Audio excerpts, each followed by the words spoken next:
The X38 is the latest high-octane curved display from Predator. This zero-frame behemoth has a 37.5-inch span and a 2300R curve in glorious 21:9, so that you can feel your peripheral vision with pure gameplay for all-out immersion. And with a very ergonomical stand, positioning this colossal display is quite easy, allowing you to tilt, pivot, swivel, and adjust the height as needed, so that comfort is maintained even through long gaming sessions. Naturally, you have all the latest ports needed, as well as two powerful 7-watt speakers should a headset not suffice. Though the X38 is ideal for hardcore enthusiasts and esports pros alike, what sets it apart, besides a crisp, ultra-wide QHD Plus resolution, is the Agile Splendor IPS panel it uses. This panel makes it possible to push the response time up to 0.3 milliseconds, while maintaining a color gamut of DCI-P3 98% and Delta E less than 2, so that colors and details remain vivid. Add on the 175Hz refresh rate and you have a blisteringly fast monitor that keeps all the fast-paced action coming through nice and smooth with almost no ghosting, color bending, or torn frames. To make sure those frames look as pristine as possible, NVIDIA G-Sync keeps frame rate locked to the output of your GPU, while Display HDR 400 certification allows you to enjoy HDR content in or outside of gaming. So if you're looking to go all out, it's time to introduce the monumental X38 to your game setup.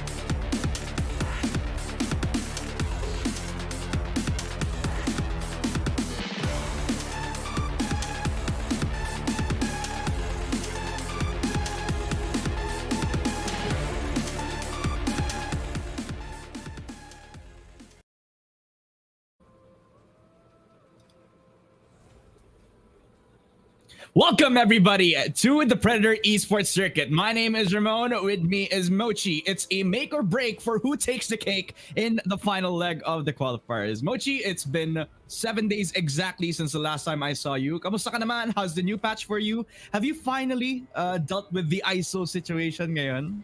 The ISO situation, to be honest, luckily, hindi pa ako nakaka-encounter ng isang ISO main na magaling. Wow! Alam ko naman! Pero yeah, wala pa. So, I'm marked safe from the ISO shenanigans. But, what we are not gonna be safe with is yung mga nagbabalik namang muka dito sa last na qualifiers natin for PEC. And, syempre, all out na upgrade na dapat ang makita natin dito. That's right, kasi ito na yung pinakahuling chance para sa kahit sino na gusto makapasok sa playoffs natin at makuha yung direct slot into the Predator League qualifiers. Pero bagong lahat, we'd like to give our thanks to the Games and Amusement Board for allowing us to officiate Predator Esports Circuit 2024 as an official tournament registered under the approval of GAB in the Philippines. Well, it has been a long run for us. It has been 1 month so far since we started the Predator Esports Circuit. Pero since very interesting na naging format natin, why not we show off sa mga viewers natin kung ano yung naging format with a very, very quick explaining video lamang.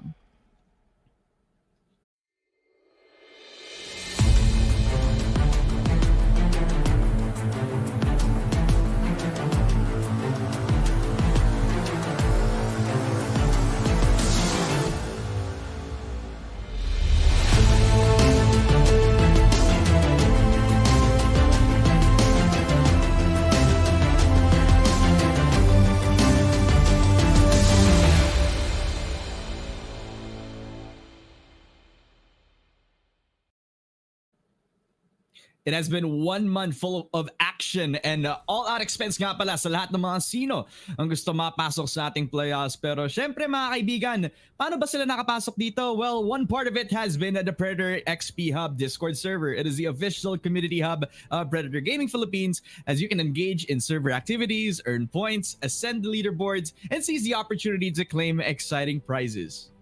And of course, PEC, or rather yeah, PEC is also part of how we can also make the community come together as a whole. So also, just by joining the Predator XP Hub will mean that you guys will gain access to all of these fun activities, meet new friends, and even get some rewards and also the bragging rights in doing so. Kaya naman, without further ado, baka naman gusto nyo sumali din dito in order to get the benefits at what we have just said kani-kanina lang. Yeah, I mean, yung ibang mga kaibigan sumali sa mga naging events natin dito on the XP Hub. At yung iba nakauwi ng mga merch, yung iba nakapunta pa sa kung saang parte ng mundo because of the XP Hub. So, sali na kayo dito para magkaroon din kayo ng chance para makasalamuha din sa ating mga naging activities in the XP Hub itself. While dito naman sa ating mga players, well, it's not just pride and honor on the line dito kasi ang laki na naging prize pool natin, doubled up compared to how it was in the Kings of PH. A total of 200,000 pesos. And honestly, Mochi, ito yung pinakamadaling reason or pinakamadaling way para makapasok din sa Predator League Philippines. As somebody who has been casting all throughout sa naging ecosystem natin in the Predator events, how important is it para manalo ka sa gantong event katulad ng esports circuit? Well, not only that you guys would be able to get the experience in order to, rank up further dito sa mga tierings natin here in the local scene, but also, if you became the champion, you guys will have a direct invite towards the upcoming Predator League Philippines natin. Of course, inaabangan na lahat ng mga sumusubaybay dito sa mga events dito ng Predator Gaming. Kaya naman, it's all about the stakes on the table and it's already up to them kung paano nila ipapatunayan na deserving sila nito. Tama yan. At yan, makikita na natin kung sino ang top 8 for this week's qualifier. And well, it has been a bloody one to say the least. Diba? Kasi nandito na ang mga tier 1 teams natin. Ang Zol Esports down on the second part of our BO1 semifinals. Lalaban sa Party Esports. And I've been taking a very big magnification glass dito sa Zol Esports so far. Kasi ang dami nilang attempts into trying to climb back into that semifinals broadcast games. May mga times na nagpa-fumble sila bago sila makapasok doon. And now this is their best opportunity. But they're facing up against Party Esports in what could be a very big banger pagdating dito sa ating semifinals. But before that, it's Bookie Rivals Pro versus No Org. And both of these teams are no slouch and are no stranger to the ecosystem that is in the Predator Esports Circuit. So this is gonna be one of those times where it is do or die for either one of these teams. Ang grand finalist ng Kings of PH versus one of the underdogs in Bookie Rivals Pro. Yeah, I couldn't agree more. And as far as I can remember, for Bookie Rivals Pro, we have been able to see some promising moments then sa kanila during the qualifiers too, I believe. Lalong-lalo na that they have been able to reach towards this point. Pretty similar to what they are in right now. So we're about to see if the underdogs will be showing off na kaya naman nilang kayanan itong si No Org, or will No Org stay true to how they've been able to do their past performances. Lalong-lalo na mataas na ang pressure at mas mataas palalo ang kailangan nilang drive or hunger para makasecure dito sa ating last qualifiers. And speaking of, it seems like our map will be Icebox. Malamig na mapa para sa mainit na labanan. And remember mga kaibigan, both of these teams have been looking so primed up. Lahat ng potential in the world for Bookie Rivals Pro right now since napaka-shaky ng ilang mga attempts for No Org not looking like their championship form back in Kings of PH nga naman. So, malaking chance to lalo na sa ating mga pro players natin, lalo na sa mga star players natin, si Kay Karuna, si Kyle Too Fast out from Bookie Rivals Pro. And these two have been the sort of duo where we expect them to be, where they always are that type of duo that always like to take aggressive map control, always like to take really fast fights. Yung win con lagi nila is to take that opening duel and try to run with that, while on the other side of No Org, always the time of things for them Kasi lagi silang nagpe-play around time, lagi silang nagwe-wait para sa mga flanks nila, which I believe is a good sign for their chemistry kasi all throughout sa mga Predator Esports events natin, sila lagi yung parang very constant na lagi natin nakikitang consistent sa lahat ng mga naging performance nila. True. And I can't wait, no, kung magkakaroon nga ba ng mga future na mga advancements dito towards these two teams. And lalo-lalo na I believe they haven't been able to, or we haven't been able to see them play in the icebox right now. So, just in case, meron ba tayong mga i-expect dito, considering na ang daing mga nagbagong patches, ang daing nag-si-balikan ng mga duelists dito. What do you think about that? Well, I think this is the patch where I can see a lot more diversity sa kung ano yung magiging duelist picks natin. Hindi na natin makikita si Raze in all of the maps in particular. Kasi there was a time that Raze was the most picked agent, the most picked duelist sa lahat ng mapa. Kahit sa Asset makikita mo siya, kahit sa Lotus, kahit anong maps na may expect mo si Raze. Kahit sa mga maps hindi mo rin may expect si Raze, nandun din si Raze. But now, people can pick up the Neon. Now people can pick up the ISO in place of Reyna. Kung sawa na sila sa nagiging nerfs kay Reyna, then now you have somebody like ISO that can also have the snowball potential, but not really in the strongest form right now since kaka-nerf lang din sa kanya, na-remove na yung 2-kill reset sa kanya. So may small window na of opportunity para ma-take advantage kapag natalo yung ISO sa isang duel, while Neon is still at the upper echelon in terms of power ranking sa ating agent selection. So I believe that we will be seeing a lot more Neon come into play, like maps on Lotus, like maps on Sunset, where Raze, I think she's still gonna be a constant, you know. Parang given na Raze will always be present no matter what.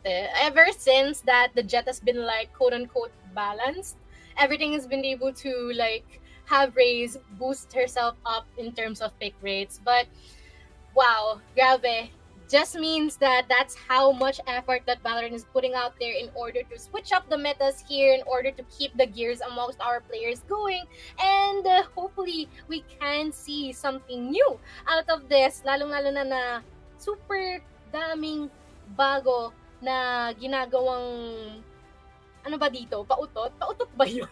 Pautot?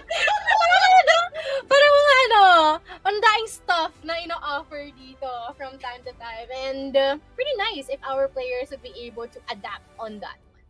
I'm just happy na hindi lang Jet every game yung nakikita natin. Remember those times when Chamber was the most picked agent? Grabe yung meta na yun, ah. Yun yung parang naging rise sa mga very strong chamber players. Minsan nga may magdo-double senti. Paano ka makapasok sa site kung may dalawang trap tapos may dalawa pang sentinel agents na mag-hold na isang side ng mapa? Parang ang daya sa kahit sinong defending team. Pero buti na lang wala na tayo doon. Ngayon, puro duelist na lang. Tapos wala sila masyadong utility.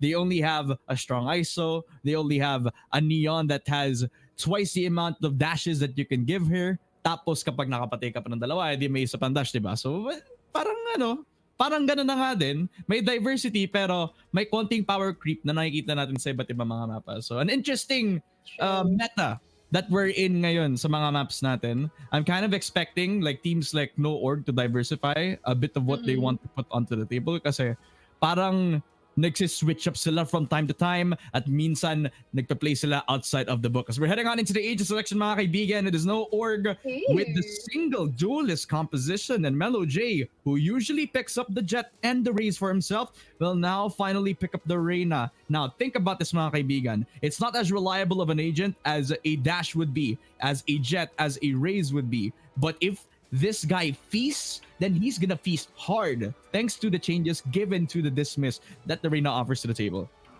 True. And I am super excited kung paano nga bang magiging ganap dito between the two sides because I remember itong si, hindi na pala Crazy MD, no? Itong si Scary MD before. He has been able to play the Gecko from a while back, yung Qualifiers 3. Yeah, Qualifiers 3. But unfortunately though, parang hindi nagkaroon ng impact masyado yung pagkakalaro niya ng Gecko noon. I wonder if there's going to be a bigger presence that he's gonna put out onto this one. But on the other hand though, for rather itong si Kyle R2 Fast, I remember him being one of the consistent players here for their side, and hopefully we can see more of that from them as well, and it's already up to them paano nila papakita yun.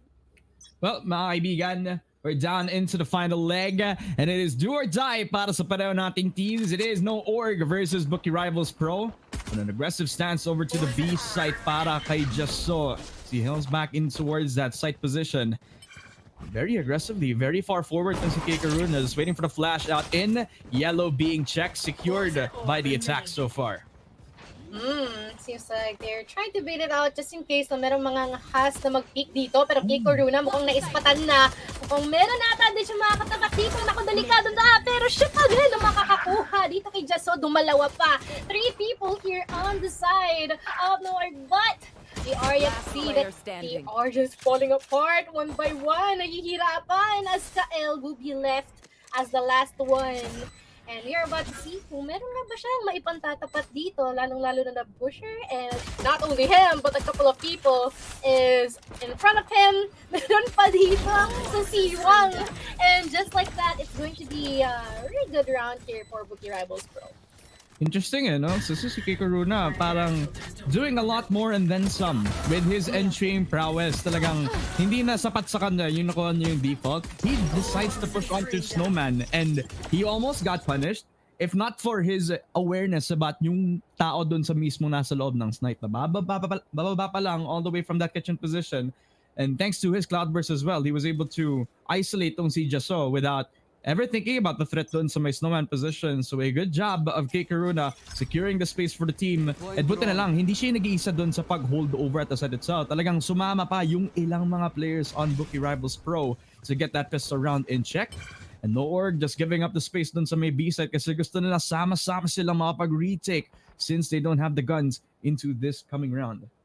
True. Parang kanina lang iba yung kaba, no? Kasi nakikita mo, munti ka ng masandwich si kay Karuna Bon. But he did the good call of going back and just like, you know, securing the 2 people na kinakakaba natin kanina. But other than that, seems like they're trying to use B-side as their ball. But immediately like that, mukhang marami silang namataan doon. They're gonna go and march off for a marathon all the way to A-side. Just like that. And hopefully though, na walang mapitas dito for the side of, what do you call this, Lord, dahil nakikita naman natin, iba sa kanila bawas na. And mukhang ang bilis ng pagkakaano nila dito sa diversion nila.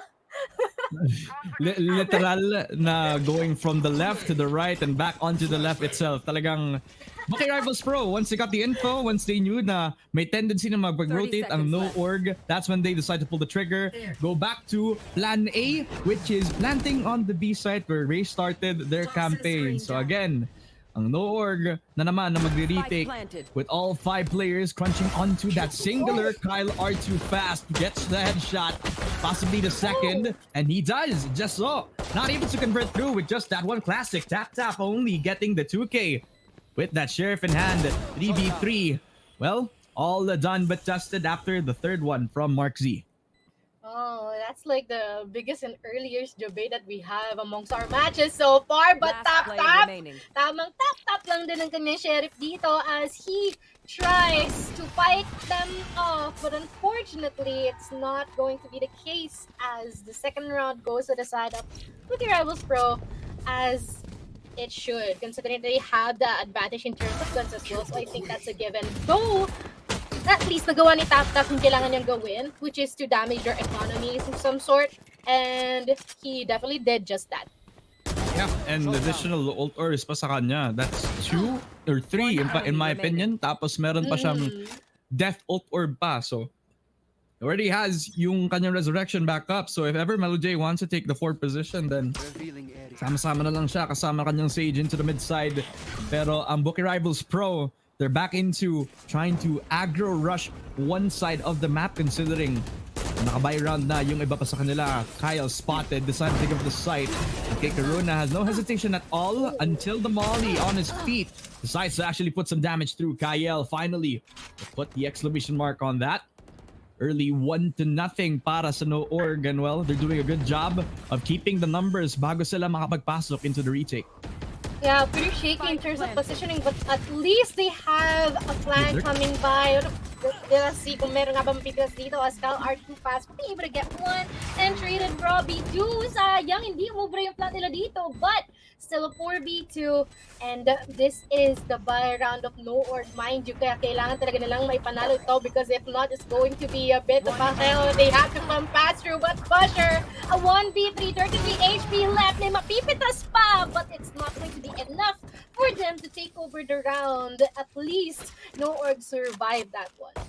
Yeah, and they survived one with the flank and yung presence ni Wingman while defusing the spike behind the wall as well. A lot of threats para sa side ng Bookie Rivals Pro despite the very shaky post plant. Pero they're able to get the job done, at least get 3 rifles off of the map dito. Busher at least getting some damage too before he dies himself. So hindi pa nagagamit yung resurrection ni Tap. At least Kyle has his null command up and ready for this coming next round if ever that they want to rush back again. Scary MD back on the operator despite them not being on the jet. Just means that he doesn't have the mobility to go back if he gets punished. Pero I don't think it's gonna matter since they're not gonna feel the presence of the operator on B. They're all crawling up on that side where Tap on mid. He is a menace to society. He decides to use that Guardian headshot on towards the Sova. And once they got the null command, they're not going to be able to use any sort of smokes, any sort of util to try to stop them from planting the spike. Spike planted. Oh, Tap trying to go for the combat onto this. Unfortunately, he's not gonna get anything out of that one. Scary MD may have an operator. Medyo mahirap ata yung kanilang sitwasyon dito. Pero tingnan natin kung magiging doable to sa kanila. Hindi ata makikita na someone's gonna be at the box of the Jacko with quick adjustment here until it's already down to 1v1. Scary MD with a couple of kills from that operator. And he has been able to play it out ever so smoothly regardless of the pressure. Parang si something lang to eh. Something cosplay na ginagawa ni Scary MD ngayon. Naka-gecko, gumagamit ng open. Well, he's hitting every single shot that counts talaga. It started with Tap dun sa may mid-side. I think the surprise nun to si Mark Z while he was trying to rotate onto that A site. And I think that's just the scrappiness from the post plant again from the team composition. Talagang overlooking the fact that this operator can play back. Talagang scary as a post plant can be para dito kay Scary MD, but he gets the job done. 2-2 scoreline para sa parehong No Org and Bookie Rivals Pro now. We'll see if they're gonna be able to get a leg up into this. Pero yung attacking ng Bookie Rivals Pro mukhang medyo half-buy nga lang. Stingers from Mark Z. A few Guardians up in check din kay Kyle, who's also primed up to try to take the execute din sa may A site. Kahit wala pa yung wall, ang layo pa ng Viper, so they have to be careful about these factors. While Kyle's also getting himself dito kay Robbie, means that they can flank mamaya pag nag-execute nga sila at mag-join pa nga tong Viper. So BRP are gonna have a very slow time to walk into this A site with all 4 people. Loving the read that they're doing from here right now. But kay Corona, parang hindi siya magsusurvive from that one. Considering yung dalawang kaharap niyan, wala pa silang baril, but they're gonna try their best in order to go into the site further. The rest of the people here, tamang abang lang kung may dadaan dun sa Viper's wall. And kung meron nga, as they try to get every single one, demolishing them. And might as well say Tap is doing such a great job so far in that Battle Sage vibe. 9.3 on the KDA as well, and some of their ultimates are already present. And may I also mention, ang ganda lagi na nagiging read nila dito from all of their utility placements sa kanilang mga kalaban, because they can try to like shut those abilities down early as much as possible para ma-delay or rather ma-prohibit yung pag-leak ng information from their side. Just good fundamentals overall from No Org dito no? Just constantly taking a good map spacing, and how they position themselves on the get-go is also what's benefiting them. Scary. Almost a nice attempt from the shot, but Mellow J's put his Empress, and Scary MD was always plan A, but plan B always will come back to the Empress so far. A second from Scary MD. This operator is activated, and they cannot do anything about it since they dropped the bomb over at that green position. But Busher is also crawling into enemy lines, just waiting, looking for a timing, looking for a reaction. Kyle has his back turned, but he's also behind cover. Kaya nawala yung timing for Busher as he's deciding to use his own positioning doon sa may snowbomb, where he thinks that he has a good angle para sa tatlong na nag-hold dun sa B site.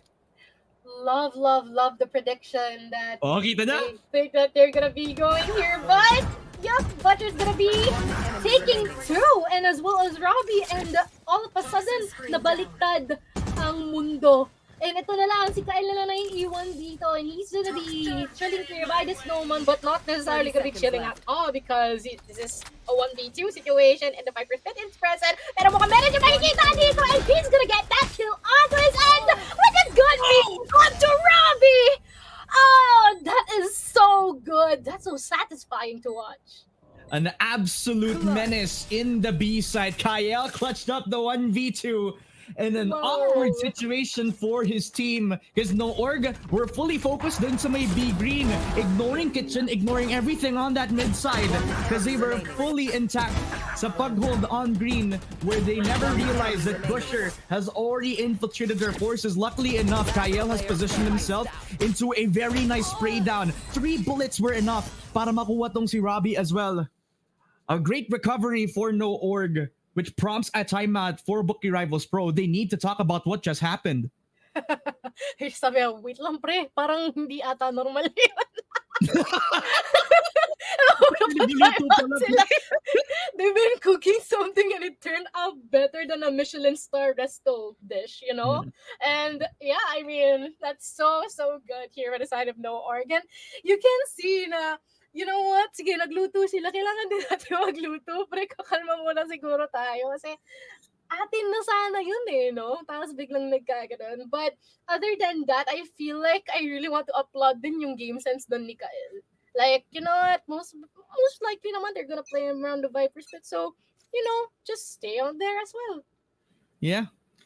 It didn't really help that Kyle was also thinking twice about his positioning before siya makapag-rotate kasi nga naman, since nag-cut noise sila and hindi sila sure kung nasa kanila yung bomb or not, he doesn't know if he'll rotate off of holding yung A site or not kasi hindi ata na-calm na nandun pa rin yung bomb all the way from that green position eh. So, it's something that they need to think about. Mamaya, siguro pag nag-VOD ulit sila, marirealize sila yun.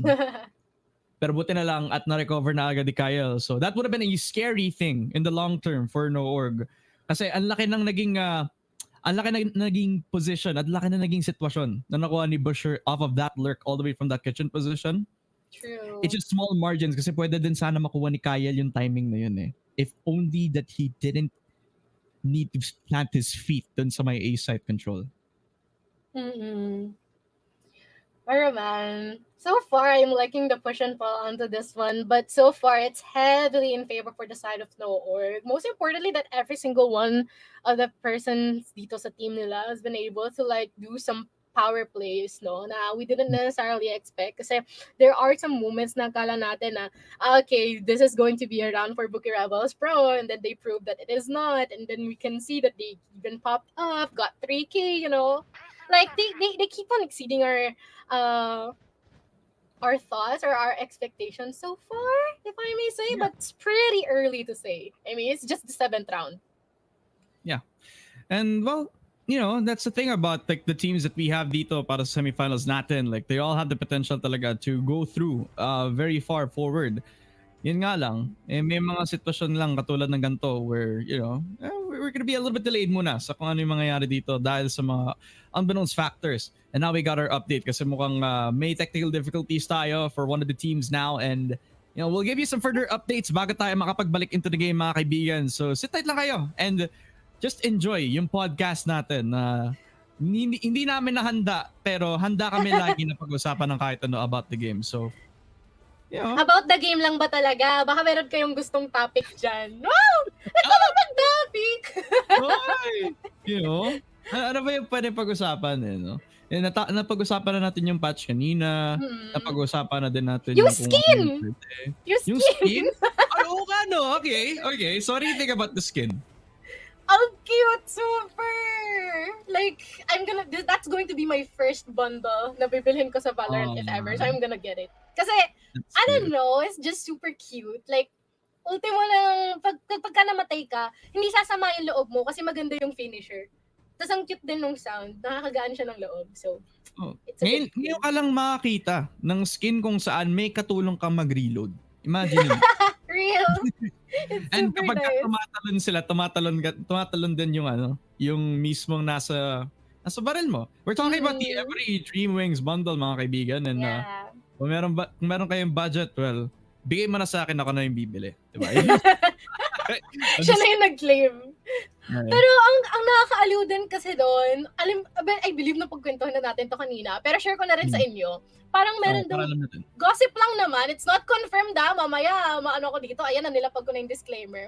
Pero ayon sa chika, sabi nila, it's like somewhat, or it can be inspired by aespa. Kasi kamukha nung light stick nila, yung knife, and then all of the emblems ng mga furry animals is like inspired dun sa contacts nung some of the members from aespa. When you check their IG, yun lang, share ko lang, ang cute kasi. Para sa mga fan ng aespa. Personally, I'm more of like a Twice fan myself. Personally, I'm more of a New Jeans fan. Pero, you know, Sinong bias? Si Hani. Si Hani. Pero siguro for Twice, si Dayun, which is si Dayun at saka si Chaeyoung. Kasi si Chaeyoung I'm not surprised. Maganda eh! Ano masasabi natin? Maganda eh! Right?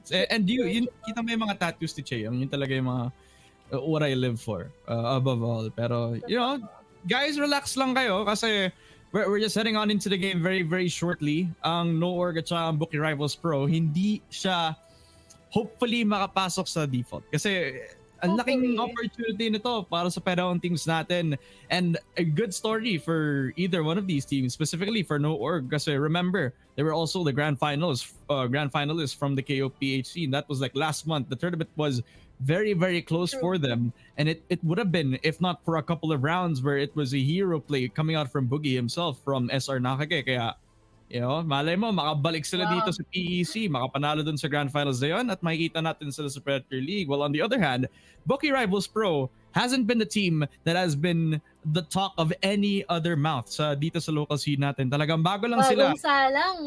Pero hindi ko masasabi na bago yung mga players sila. Si Cal Fast, meron na siyang experience dito sa scene natin. Si Kay Karuna, lagi na sa mga community tournaments. And may experience siya sa VCT. It's just that they haven't really breached that tier 1 scene where I think that status is very, very close for them if makakapasok sila sa gantong event, you know? Kasi daw they're about to. Wow! Pero yun, malay mo, diba? Malay mo lang naman. Because so far from how they are playing, we can see potential eh. Especially if they're like a team that is really comfortable with each other, then definitely there's going to be huge grounds for growth if that would be the case. So. Yeah. And that also makes a lot of things easier, like communication, like kung paano kayo mag-handle ng dispute, hindi yung katulad ng nangyari sa TNC Bacolod. Uy! Yun ang com shop na na-miss natin before mag-lockdown, guys. Binabalik na nila. Tama. Wow. Gusto ko na lang talaga na nakikita na lang natin ulit yung mga TNC com shops. Para sa ganitong mga moments, para ma-enjoy natin yung mga moments natin kasama mga tropa naglalaro ng Valorant. Ma-enjoy with not encouraged na violence. Yeah, of course not. Of Please course no. not. Of course not. Siyempre naman. Parang old school na lang yung nakikita natin yung mga ganong moments eh. No? Parang it's been a long time. And it's been a long Nakakamiss din yung bardagula na ganun. Kumbaga. True. Well, you know, talagang nagdadaldalan na lang tayo dito, Mochio. Nakakain ka na ba? Kamusta ka? Actually, hindi pa.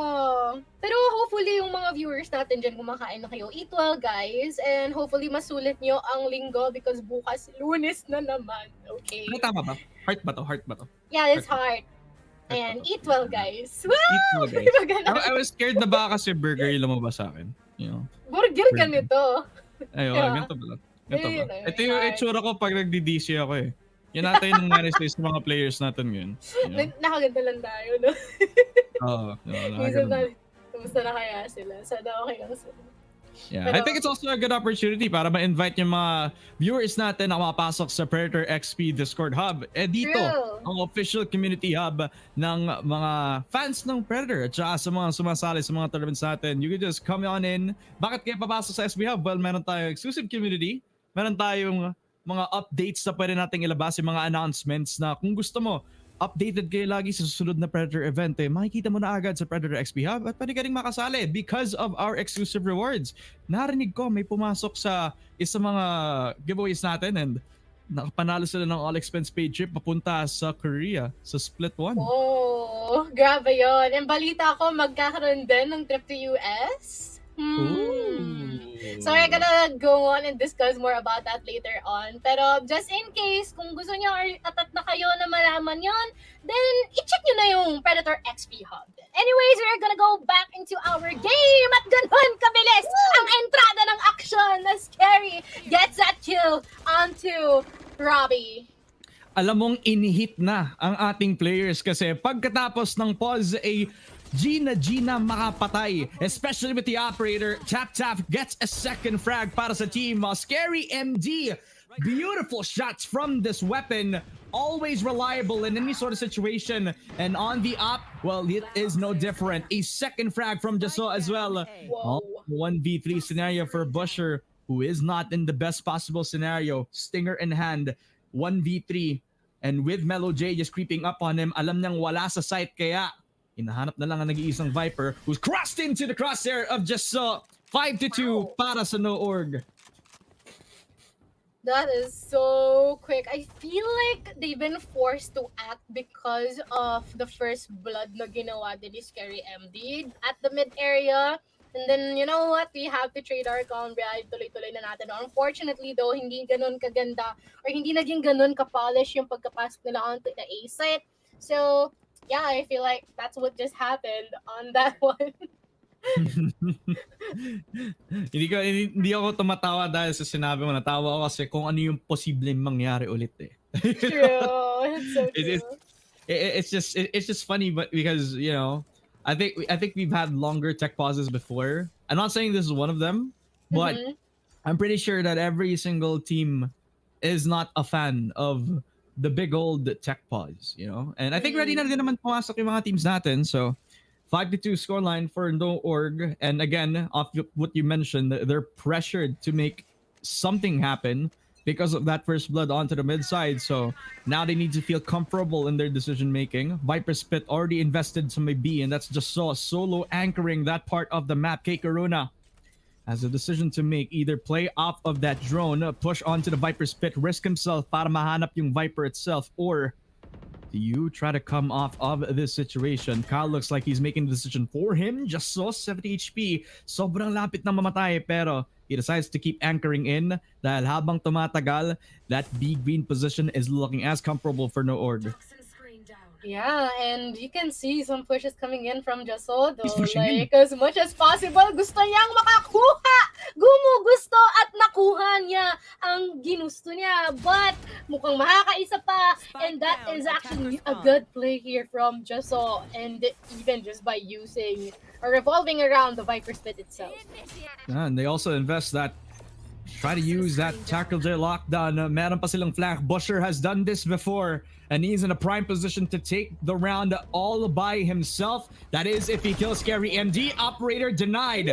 And that lockdown in place to detain no one on the side of No Org. They're still in prime position para ma-deny yung plat coming down over from the attacking position. K Corona decides to take the space for himself, but they're unaware that they're pushing in. Robbie, nice shot papunta kay Kyle. They got nothing to hold except for this 2 versus 3. But remember, Tap has called upon this resurrection, and Melo J is able to equalize to the 3 versus 2. They push on, dismiss in hand. Busher has claimed the life of Melo J. They also use the thrash on in para mahanap si and they already found him out. Tap has already claimed his life. Wall in hand. Scary MD with the shot as well, as No Org have got a full bag on the situation. That is quite of a stretch here for the side of No Org, but regardless, they managed to turn the tides in a way that they prioritized yung body system dito at the snowman area. Like, you know what? Sige, may mga napitas na sa atin, but as long as we are together with the power of friendship and the resurrection na meron dito kay Tap, at least we can try and manage to make this work out, and it did. It's just unfortunate here for the side of, what do you call this, for Bookie Rivals Pro, kasi kanina nakita natin si Melo J na parang nagkamali siya ng dismiss, di ba? But at the same time, there's tons of intel that's been leaked eh. Like, alam na lahat ng posisyon nila. So, yeah, I guess that's the disadvantage na meron dito for sa the side of the rivals for at that instant. And it didn't even matter if his positioning from the dismiss didn't matter kasi the numbers were still overwhelming. Tapos ang lapit-lapit ng kahit sino sa No Org para matrade na agad si Melo J. So that kitchen position on notice. B-site again trying to be the focus para sa BRP, where they're at least trying to wait out that Viper orb, already carefully placed by Jasol thanks to his mid lineup.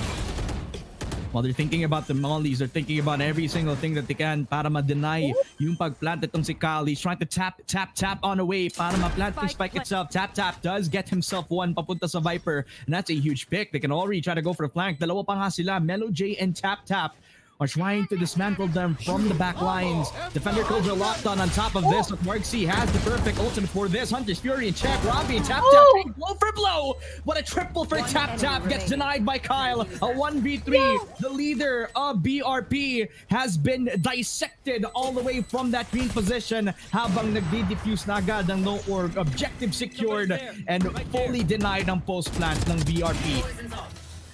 Dude, that's so sad. Marks didn't get the memo na merong nagpa-flank.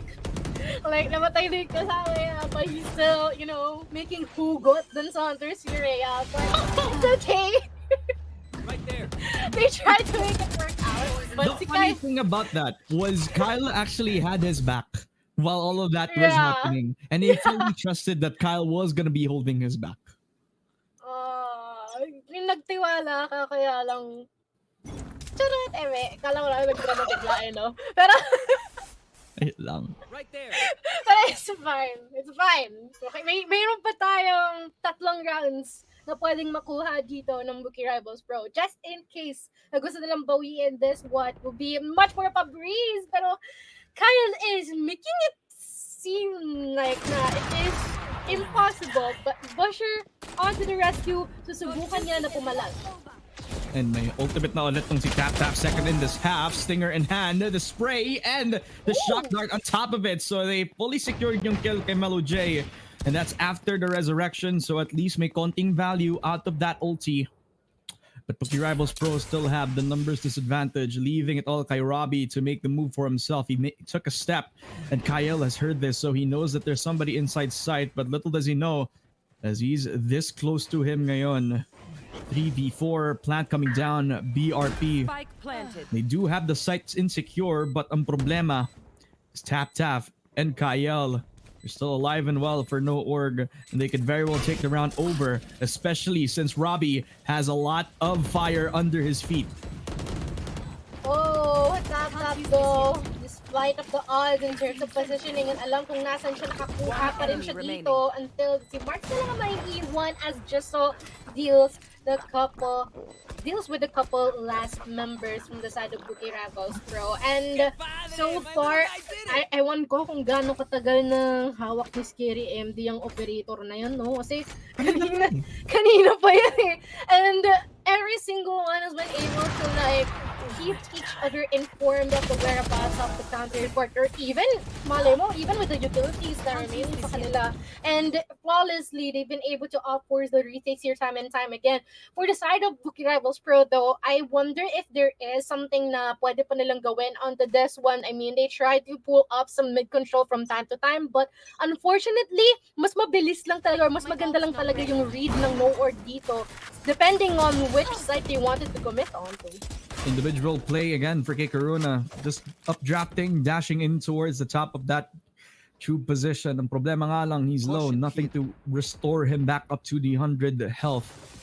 Tulad ng Sage na meron ng no org, so he has to back off, has to be careful, play for his life, play for his HP. Habang yung iba pa sa mga Bookie Rivals Pro can still secure yung Pipes position. I like na nag-hold si Scary MD dun sa may likod ng site dahil he has a lot of cover. He could still play off of the threat doon sa may belt position, and well, Busher has to be careful. We'll peek into that op as soon as possible. Whoa. That is the shot from Scary MD I'm looking for.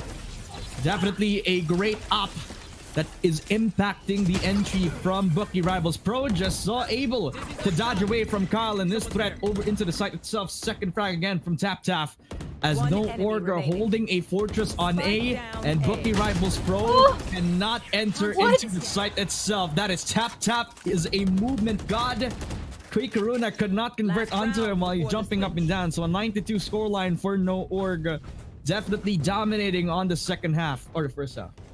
Bro, kinakabahan ako dito kay Melo J. Parang tinuturing niya yung sarili niya na human meat shield para mapunta sa kanya yung attention ng malaban.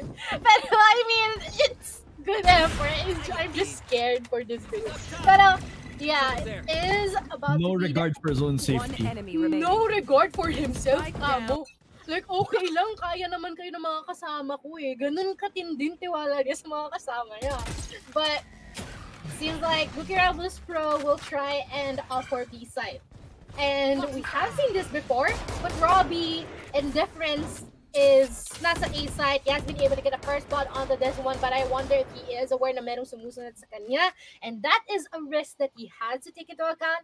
But rest of the people here from VALORANT are just chilling, waiting for the best time to strike.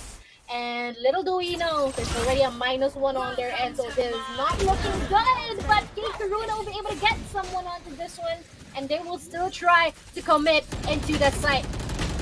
Oh my god, a lot of mollies, a lot of sprays.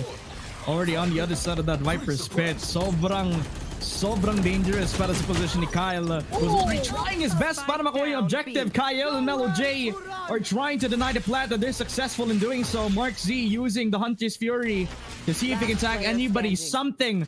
Kaso Melo J fully aware of the situation. The flank already invested 2v1.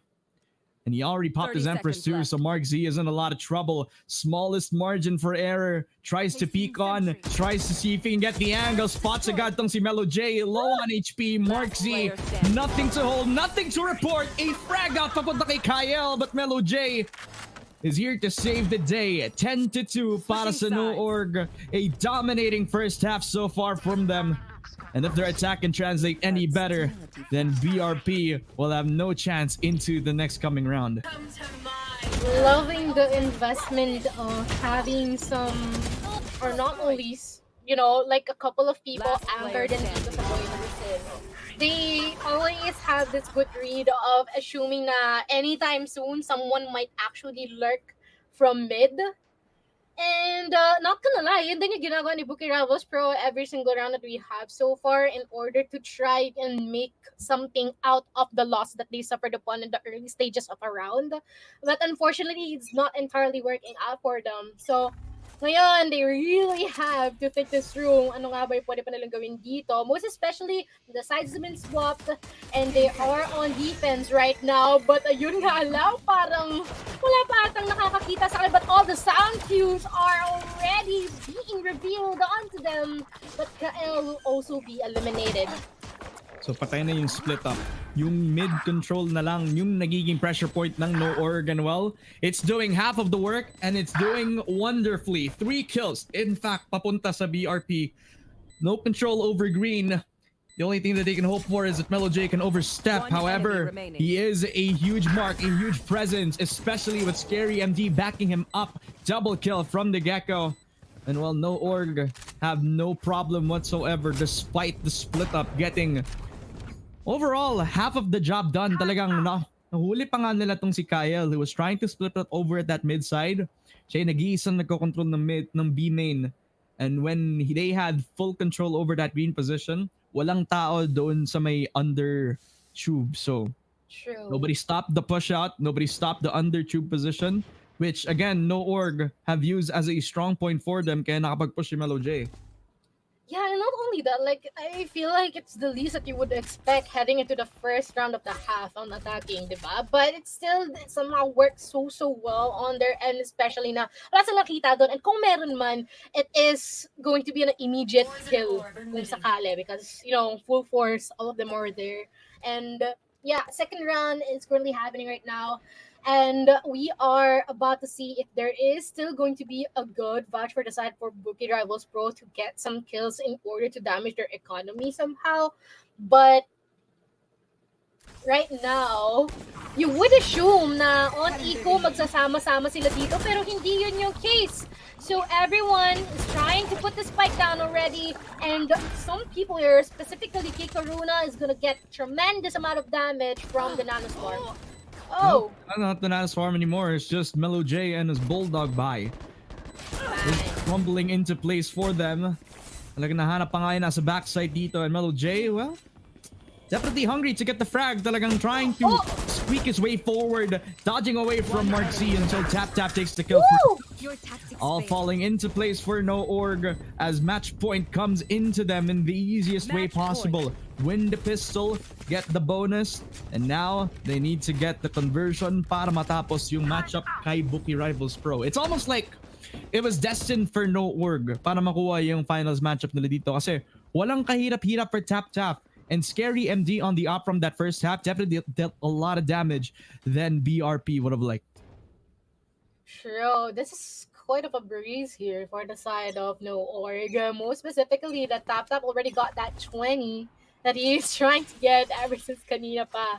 And every single round, always present, never absent in terms of kills si kumpare mo. But kay Karuna sa kabilang banda ay may mapipitas na, which is Kael. But every single one here is already at mid as someone tries to go for the counter as Busher attempts. But unfortunately, magagantihan ka agad-agad. Melo J na lang ang naiiwan na 1v2. Mukhang kaya ata. Never mind, mukhang hindi because Kyle could be fast to try and respond onto this one, lengthening their lifeline a little bit longer.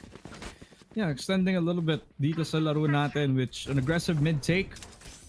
Something that a lot of teams like to default into kapag gusto nila matapos either yung laro o kaya gusto nila makapag-switch things up, experiment. Nothing that I can see from No Org except probably getting punished over at that mid position. Pagkatapos na nilabas yung wall, pagkatapos na nilabas yung smoke, talagang lumaban ng BRP at ngayon yung reward. Another lifeline into the mix, except they need to do this 9 times in a row. Buti lang tama yung aking math. Mark Z gets a shot papunta kay Jasso. Well, no surprises here. Talagang ang ganda ng control nila over at that mid-top position. And now they expect Melo J to get the entry on a cross, except Busher is the one who's holding that yellow spot. And it's only a matter of time before he can swing out of this position itself. Feeling a lot of anxiety from this position. Finally, they pull the trigger. A lot of noise being made and a lot of the pressure being dealt onto the entry itself. Busher, nice shot from the Guardian, except he cannot convert to the second itself.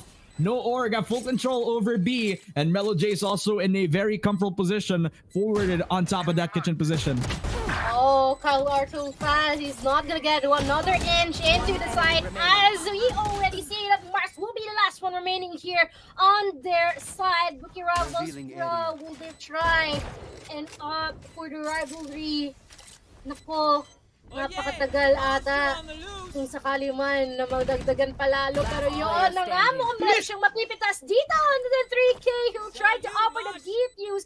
Pero mukhang merong lineup dito. Hindi ka tama. It's all about the pressure. And I guess that's going to be it, everyone. A 13-3 in favor for No Org. And they'll be heading on to the finals for our last qualifiers. Well, it was all done and dusted by the end of things. Almost by the objective, Mark C was not able to actually get themselves that 4th round win. Saktong-sakto sana yung kanyang positioning kasi nakapag 4K pa nga siya, na-isolate niya yung picks at na-dodge pa nga niya yung molly. Hindi na-hit yung nag-iisang molly doon sa loob na kanyang site itself kaya nakapag half siya. Ang problema nga lang na pressure siya doon sa 1v1 situation kaya ang laki na naging advantage for No Org. It's almost impossible for them para ma-throw away yung lead na yun because of how clean they were able to play on through. Playing off of the strength of Melo J, his tempo play, and how well they're able to play off of utility as well. Just goes to show that sometimes their defensive half was the strongest offense. I mean, not gonna lie, kung pinush nyo yun, baka meron pang chance na ma-defuse yung spike, no? Unfortunately, hindi binigay yun sa kanila ng tadhana.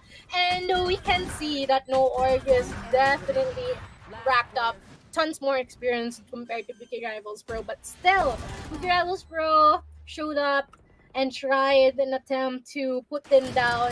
And it's quite unfortunate that they didn't manage to, but still, that just means there's more room in order to improve further as a team. But on the other hand though, sobrang tindi lang din talaga na naging performance dito nung tatlo, no? Specifically itong si Tap, si Jasso, and as well as si Mel J. Actually, every single one of them has been able to bring something onto the table that is more than bare minimum, or more than minimum, or even more than average, you know? So, well played for No Oregon. I guess they're just gonna be chilling up there, waiting for the next one who's gonna be the one that they're gonna fight against. At yun pa nga yung very interesting matchup natin, no? So for No Org to be sitting on, waiting on for their next opponent, they have to look at the bracket closely kasi napakainit ng susunod nating BO1 mga kaibigan. It is Carti Esports versus Zol Esports. This is a battle between two VCT teams and only one will come out on top. So wag kayong aalis mga kaibigan. Ako nga pala si Ramon, kasama ko si Mochi. Before anything else, we would like to thank our sponsors on Predator Intel 40th Gen series. Experience the next generation of gaming with AI in the Helios Neo 16, powered by the latest 14th Gen Intel Core processor, available now in the official Predator concept store or at author resellers near you. Very quickly, mga kaibigan, gusto ko lang din i-remind kayo na pwede kayong pumasok sa Predator XP Hub Discord para makapasok sa ating mga susunod na events, para makasali sa mga exclusive nating prizes at saka giveaways. At syempre, speaking of giveaways, ano nga ba yung isang giveaway natin, Mochi? Hindi halang giveaway eh. Parang yung giveaway na to talagang literal na trip to US na. Ito yung sinasabi natin earlier on. All you have to do is to purchase a Predator notebook today and activate your 1-month PC Game Pass trial to enter our legendary loot raffle. Promo is extended until the end of July, so you have like 3 more weeks, no? Just in case lang naman na pag nasaan mo na bumili ng Predator notebook, di ba? Hindi naman sa inuudyokan ka namin, but you can take this as a sign. So you can just see the full mechanics now in the pinned comments below. And hopefully, ikaw ang susunod na magkaroon ng trip papunta sa USA. Imagine mo yun, naka-Predator notebook ka na nga, makakapasok ka pa sa ating US giveaway. So talagang ang laki ng prizes natin, ang laki ng pwede niya maparalunan. So babalik ang Predator Esports Circuit mga kaibigan after this short break.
Welcome back, ladies and gentlemen, to another episode of the Predator Esports Circuit. My name is Ramon, with me is Mochi. Tapos na ang una nating BO1, nakapasok na ang No Org, papunta sa ating final matchup. Pero para sa susunod nating laban ay napakainit, guaranteed na magiging banger. It is Zol Esports versus Carti Esports. Dalawang VCT team looking to breach into that last qualifying spot. And what's awesome on this one is this is the last qualifier. So ibig sabihin, we must expect the most out of both of these teams, and I'm quite excited ko na ma-offer nila dito as always naman in every single team na meron dito sa mga tournaments natin so far. And of course, we are about to see if there is going to be some sort of innovation na mangyayari dito sa mga teams natin, because like parang kanina lang pinagchichismisan namin ni Ramon na parang yung lineup ni Zol, it's always an Omen, a KJ, and you know what, yung usual na lineup nila. But for Carti, we are about to see kung meron ding changes doon. So hopefully we can observe some sort of those. Lalong-lalo na we're about to review yung map later on, but one of the classics. Yeah, I mean, One of the classics. hindi ka namin i-spoil. Pero classic talaga, Ascent map where a lot of Filipino teams really know how to play this map. You're not a Pinoy team if you don't know how to play the map of Ascent talaga, you know? So, you know, it's something that we're gonna be expecting out of Zol, where they're gonna be using their power team composition. Yung usual na Ascent composition, which is the single duelist na Jet tapos dalawang ini, where it's usually a KO and again another Sova into the mix, tapos si Patman ang iiwan nila dito on the Killjoy lineup, where it has been the strong point for Zol, which is strong fundamentals and knowing their specific weaknesses when it comes to like a lot of these situations. So if Zol Esports want to play off of that, then they are very well open to do so. Well, from Carti Esports, before ako pumasok sa analysis, gusto ko lang sabihin na napakaganda ng fade ni Chani Boy. And I'm not talking about the agent. Ang ganda ng haircut niya, pare. Nakita mo ba sa camera niya? Oh my God, ang gwapa niya ngayon, man. Sharp.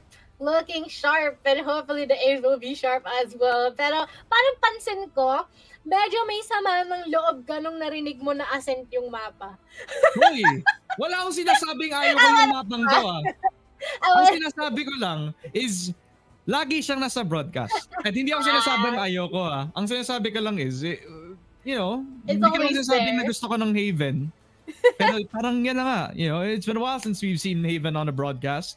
But unfortunately, a lot more of the teams like to play the map of Ascent, which is, I think it's also like pretty unsurprising to say the least. Yun yung isa mga favorite maps ng Zol. Yun din yung favorite map ng iba pang mga teams dito on the local scene. I think Carti Esports also has a lot of experience playing the map of Ascent. They played a lot in VCT. They like to play their own type of composition, which is also the same composition that a lot of other teams like to play on Ascent. Yeah, that's so true though. But hopefully you can see something new, like a Gecko or Clue. Or a Haven map. Yeah, or a Haven map. You know, I miss Haven so much personally. Like the defaults and stuff, and even the post ones.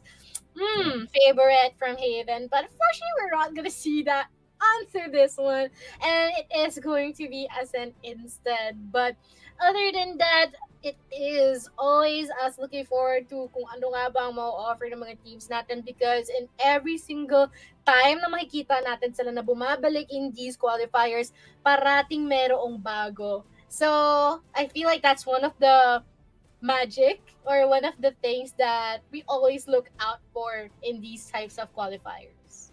Yeah. And I'm trying to like scan really quickly yung magiging nasa lineup for Carti Esports, kasi if I'm not mistaken, they're gonna be putting in somebody other than yung usual nilang lineup. So tama nga ako, mukhang nandito si Slato, mukhang nandito si Josh. I don't know if this is Josh F, Josh S. Ang dami kasing Josh sa local scene natin. So It's Josh S. It's gonna be interesting kung yun nga yung magiging tao na makikita natin, kasi usually makikita natin sa Carti Esports, hindi itong lineup na to eh. Hindi ko alam kung ito yung magiging lineup nila over at VCT Split 2. Hindi ko alam kung nagbakasyon ba si Chani Boy tsaka si Astro sa ibang roster. We'll never know. But in my opinion, it's Predator Esports Circuit is a good way para ma-experiment yung mga pwede mong ilagay sa roster mo eh. That's why Zol Esports are not hesitating to put in Jay, as you can see on the camera right now, who isn't usually their starting roster player for their controller role. Usually dun si Kebzi for that position, right? But let's see kung ano yung magiging team compositions at agent roster para sa pera nating teams. Hindi ako nagulat sa kung ano yung nakikita ko ngayon. It is a double initiator composition for anybody. I'm not complaining, ha? Hindi kasi sabi nga ko yung makita yung team composition na to. But this is the composition that a lot of teams like to run on the Ascent map for a very good reason. Napaka-balance, napakaganda ng set of utility, blind from both the KOs at saka kay Omen. And you can always expect an operator from either Kakarot and Colin Cuevas. Now, to make this interesting, nag-swap nga ng role si Kakarot at saka si Zind at si Zind si Jimmy Buckets para sa mga manonood. Ano ang reason? Hindi ko din alam. Pero ang interesting dito, they've been working with this composition since Split 2 and it has been working well because of their wins. As long as it works, then it should be fine. And good save done, pre. Parehong mirror no? Pero, yeah. Let us see what's going to be new other than the exchanges in terms of roles, because we're going to start right here, right now, as some information is going to be leaked from the mid area.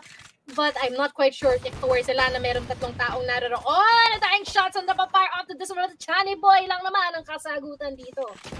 Chani Boy always so sharp. The fragging IGL has worked his magic, and Slatam and Astro, they're not slouches either. Everybody is putting all their cards onto the table and they're showing their prowess on the aim duels down onto the mid-bottom position. Wala tayong nakitang B-main extremity. Wala ring nag-push ng A.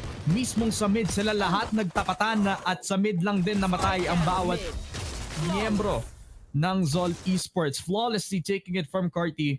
And Chani Boy on a roll so far, 2 kills to his name from that pistol round. You can expect a lot of other aggressive setups for Carti Esports, as this is a team that does not shy away from any early engagement.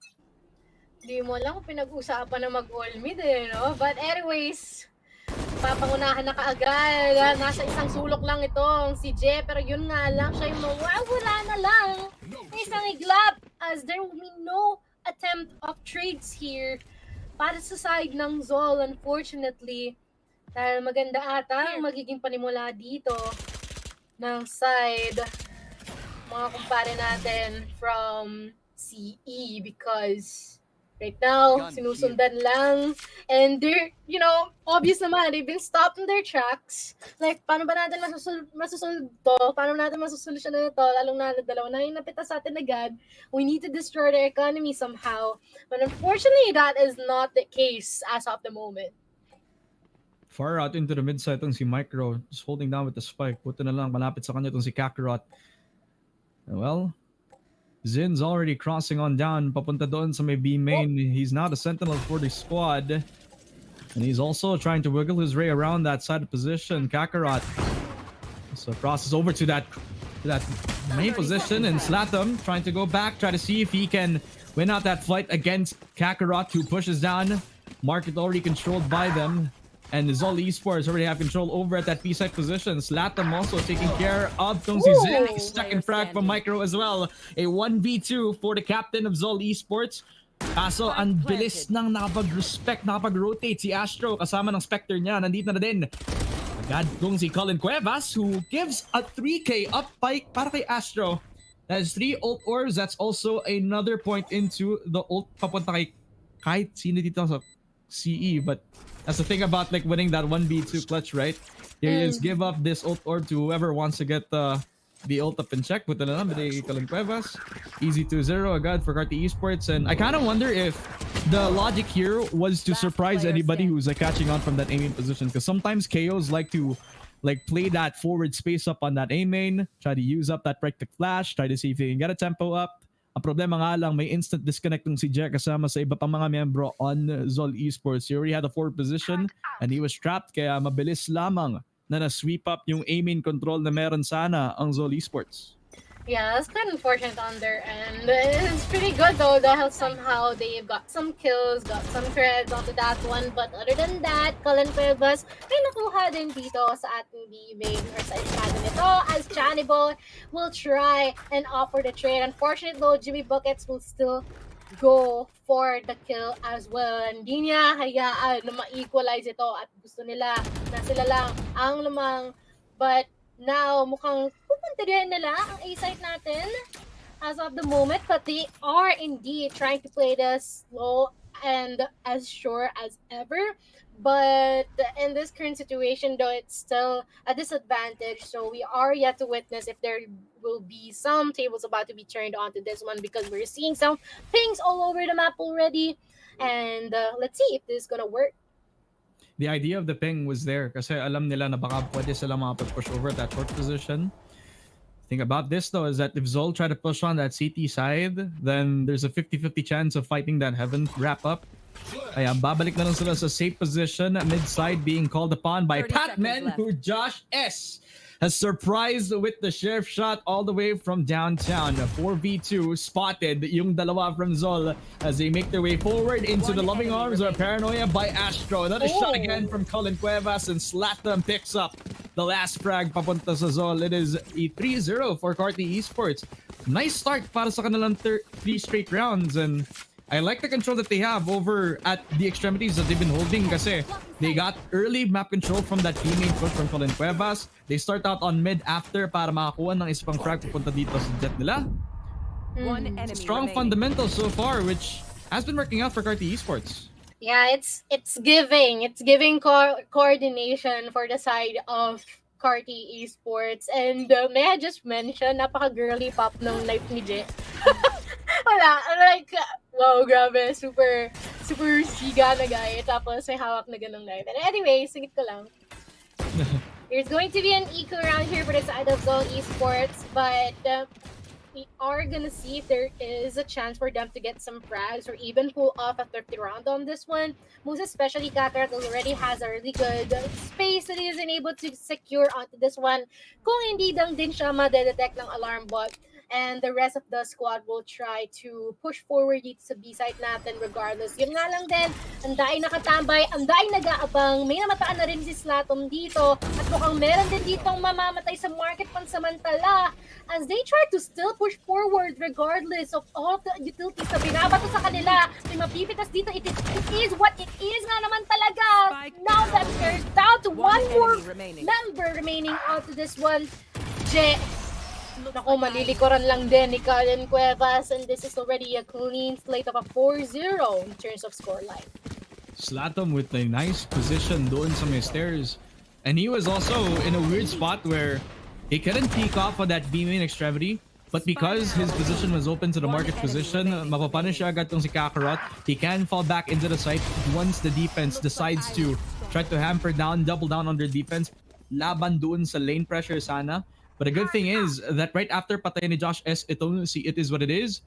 That's when he had the confidence to swing. That's when he was able to lock away that B main extremity. Not needing Slatom's positioning doon sa maybe anymore. Just able to dodge away from that threat before it happens. So a 4-0 start papunta sa Carti Esports. Their defense looking as primed and propered up. Prepped up laban sa Zol Esports, which I would argue is also a top tier team in the VCT scene. With Colin Cuevas holding that operator in hand, trying to challenge Tung Si Zin, who at one point was also one of the best Jets in the roster as well. Ay, titignan natin kung mag-work na ito para sa kanya dahil meron siyang mapipitas dito. And an immediate trade here for the side of it is what it is, or is it? But no, they're now trying to make their way onto B-side. I'm not sure where sila na nandito si Josh S because despite of the spray, hindi niya masisecure ang dalawa. Unfortunately, it's still a good effort. Na meron siya napitas onto this one. A 3v3 action currently happening as they try to put the spike down. May plak pa nga sila dito. Si Je all the way across from that T position. One frag, second. Je has made his presence. The 6-man on the roster is calling for his name. He wants his spot, and he wants it right now. 2v1. All left up to the Sova. Low HP on this guy, Slatham. Now just has to make his presence known. Has to fight them off, isolate the picks. Kaso ang problema, low on HP na agad si Slatham. At napakalapit lang din niya, 1v1. Now with Jimmy Buckets. Pagkatapos mapatay itong si Zind. And Slatham is holding his ground and not even needing to peek on dahil wala na siyang oras. Mapapatay lang din siya ni Jimmy Buckets. With the first round win on the board for Zol, needing an aggressive setup, and it paid off in dividends.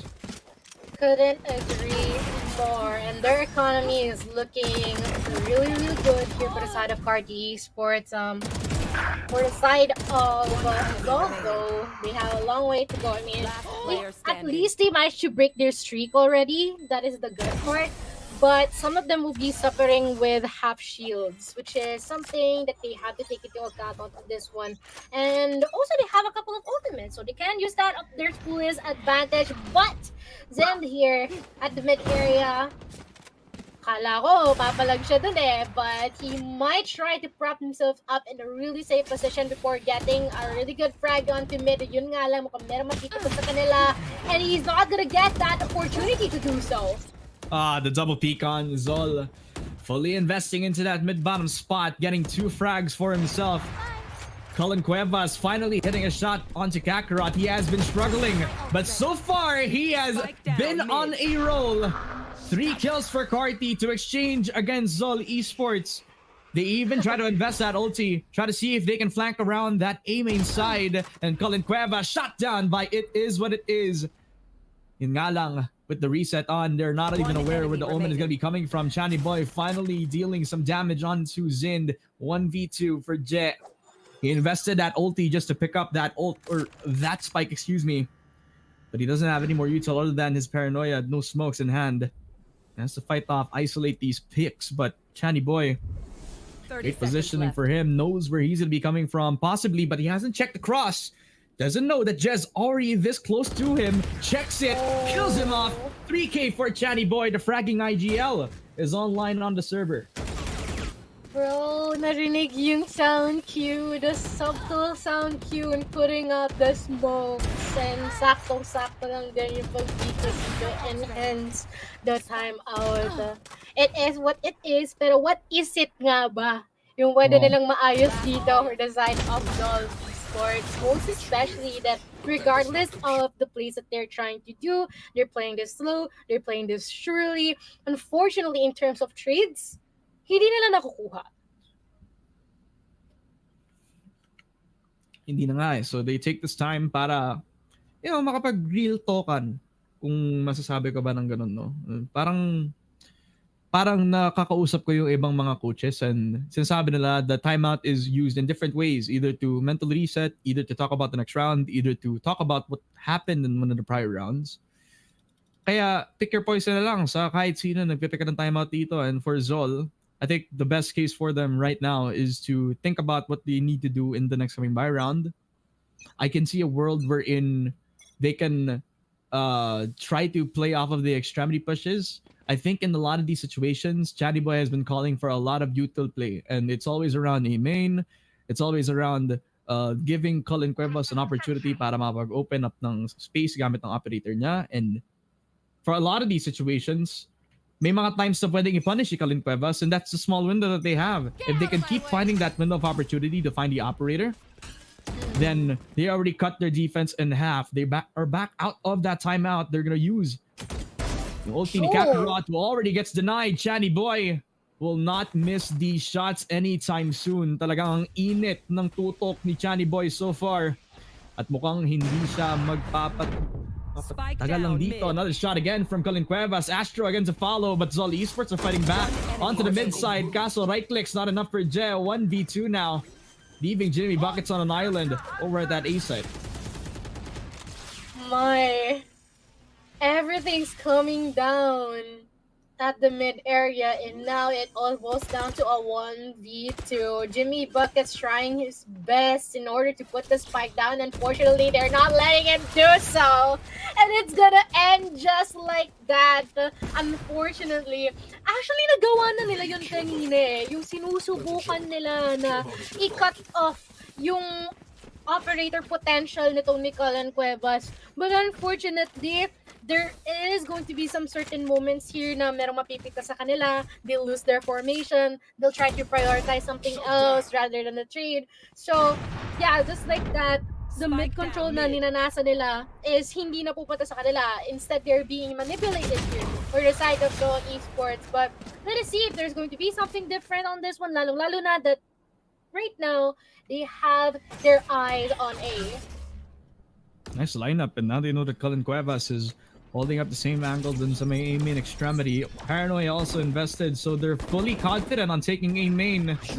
The fact is, Qualifiers Esports already prepared for this. Dash in for Kakarot. Kaso, Chani Boy is always finding these opportunities, and very well known, this fragging IGL is not stopping anytime soon. 2 kills for him. Jimmy Buckets tries to answer back with 2 though. Trading blow for blow against Zola, but Cullen Cuevas again is on fire. A second from the operator. This guy from Carti Esports is a perfect fit, and Zol Esports are getting knocked out before they even realize it. What's happening? Like, Spike I mean, this is a new look for the side of Carti Esports, most especially how they've been able to maneuver every single round, and they've been so coordinated on which angles they should look out for. The abilities that they have to throw on the opponents are working so well.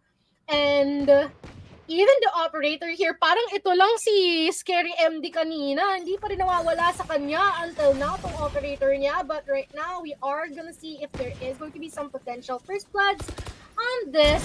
And yes, there will be. It is what it is. Susubukan niya na pumalag onto this one. Pero yun nga lang, mababatasan ng paranoia as they try to extend forward. Unfortunately, they're not gonna be rewarded. And instead, they're going to be punished. Micro may malipitas, but it is still a 3v4. My God, that beam in extremity. Perfectly coordinated yung push nila dito. Disable nila yung turret galing doon sa nag-iisang knife ng CE. And very well, they use that para makapag-peek tong si Cuevas. They're not thinking about that threat of the turret. Surprise na agad tong si Caprot. Push out from Josh S. Punished because of Jet and his awareness. That's a free upgrade into the Vandal once he picks that one up. And he also uses that teleport para either to surprise si Slatom or get himself up towards that catwalk position. Yes, he does. Second frag out for Jed. That opens up yung A-short extremity. But not expecting Astro on top of that smoke. Another shot through. And Colin Cuevas does not miss these shots. 1v2 now. Left. Micro has the bomb, has the spike, runs in towards that mid-top position para makuha yung upgrade. But he has only a small window before he can dodge away from Micro. And Astro is here already on time, already on point. Does not miss these shots at all. A second from Astro. An 8-1 for Carti Esports. A surprising result against one of the best teams in the local scene. Grabe, no? Astro is just observing his prey. You know, just walking into the site, attempting to make it work out. But unfortunately, it is not going to be the case here for the side of Soul Esports. And right now, they're running on their last buy. So they better make this work out, because if not, it's going to be hell after this one.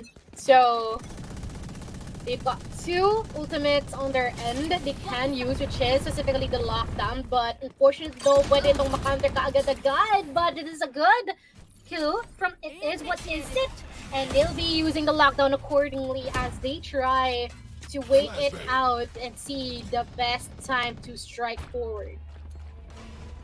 Ang laking nuisance talaga nitong si Slatom, no? Odin in hand, B main spray, and gets a lot of tags in. Ang daming low sa kanila from the side of Zol Esports. They can't even pop into the site. Chani Boy just pops in effortlessly, winning the fight against Kakarot, who was already tagged from the Odin spray, thanks to Slatom and his presence on B main. Ultimate out again, and this is thanks to Carti Esports' Astro, who wants to put himself in a position to punish them before they can even think about rotating over to the A side extremity. They're held up. Zol Esports, they're trapped inside B main. And it's only a matter of time before they decide into a losing position. If they decide to peek onto Slatom, who already is making his presence doon sa may CT with that Odin. Take flight. This is so sad for us to see, but they're trying to make a move onto this one. Hopefully it works. They've got no other choice because they don't have any control around the map. After all, so the only way that they can do is push forward, which leads us to the moment that we have right now. Two people onto this one. Boot, hindi kumonekta. Yung shock dart na yun. But Michael will be put down here by Josh S. As Jet is going to be spotted at the stairs area, and he is going to be dealt with accordingly. A 9-1 scoreline for Carti. Wow. Very surprising result there, no? Just, see, this is the first iterations of Carti na masasabi ko na may halong consistency na ngayon eh. Talagang hitting their shots, making their impact. Slatom doon pa lang sa start is already an annoying thing to deal with. B main spray from that Odin pakatapos ng scans. And that's what the Ascent map is all about sometimes. Just a map where you can get punished even though hindi mo pa alam na binabaril ka na agad ng opponents mo from the other side of the wall. It is a 9-1 start para sa side ng Carti Esports. And at least they managed to get out yung info dito out of Cullen, of where he is, and what he should not peek into. But rest of them will try to offer mid control once again. Every single one will try to see kung meron sila mga pipitas dito. Kaya lang, ang ganda kasi rin ang discipline na meron nitong Carti Esports. Like, you won't be expecting them to peek forward pagka confident sila, not unless na meron silang kasama. Pretty similar to what we have dito sa AMA natin, but everyone's still just holding their ground in hopes of seeing kung meron nga ba silang mamamataan. But here at the tree area, Cullen will be waiting for someone to walk into the crosshair, but never mind, namataan at naramdaman. Maraming nasa mid area and they're trying to act on it right now. Market position being held up by Zol, and that's the only entry that they got for themselves. No split up because Colin Cuevas is here, pops his blades, gets one kay Kakarot. The operator is already inside of the site. Chatty Boy with a lineup frag. 3 kills for the fragging IGL. And so far, Zol Esports have no entry at all. Walang ID, walang pasok. Astro, a headshot papunta kay Zind. It is another for Carti Esports. A strong defense being displayed before our very eyes. And Zol on their last buy round will have to work wonders para makakuha at least ng 2-10 scoreline. Pero ito yung sobrang surprising kasi we already had our expectations to be set dito. Zol Esports were one of the better ascent team compositions that we've had so far in the VCT, but I guess a lot of these switch-ups have been impacting these players so far. True, couldn't agree more. And unfortunately, though, for the side of Zol, it seems like the output of their adjustments is not entirely working out on their end at this current situation that we have. But let us see if Cullen may mapipitasin dito as well as Josh S. Dahil dalawa silang naka-operator, guys! Kung hindi pa sapat itong isa kay Cullen, abayan dito din tong si Josh S. But he's gonna be kicked out of the map momentarily as the frag will be taken by Zol and Jimmy Buckets though. He's gonna get Josh S in the process. Now, currently a 3v3 and it is all about the cross plant if they can manage to defend this fight. Ang layo ni Astro, so kailangan hintayin nila. Wala pang paranoia, wala pang anything from the Omen. Both Channy Boy and Slatom can't make a move until they make this a fair 3v3 on their hands. B-Main already on notice again from the Sova. So Zol Esports have all the bases covered, but they need to take care of Astro, which Micro has failed to do time and time again. 3v2. Astro already found himself with his teammates. No paranoia, no util. Full TDM na lamang dito sa loob ng beat side. Chatty Boy and Slatom have taken care of the situation. An 11-1 for Carti Esports. They're making their mark on the local scene, and it starts with toppling Zol one round at a time. One round at a time indeed, and Zol doesn't even have an answer ever since the 5th round na meron tayo kanina. And it is really mesmerizing to see how much coordination in the build nitong new roster ng side ng Carti. And I mean, not necessarily new, they've been there for quite some time, but fairly new for us to see in comparison sa sa concurring roster nila before, right?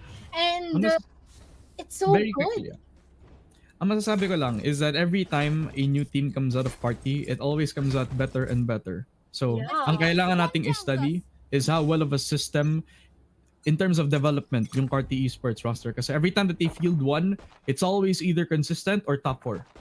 Every single time.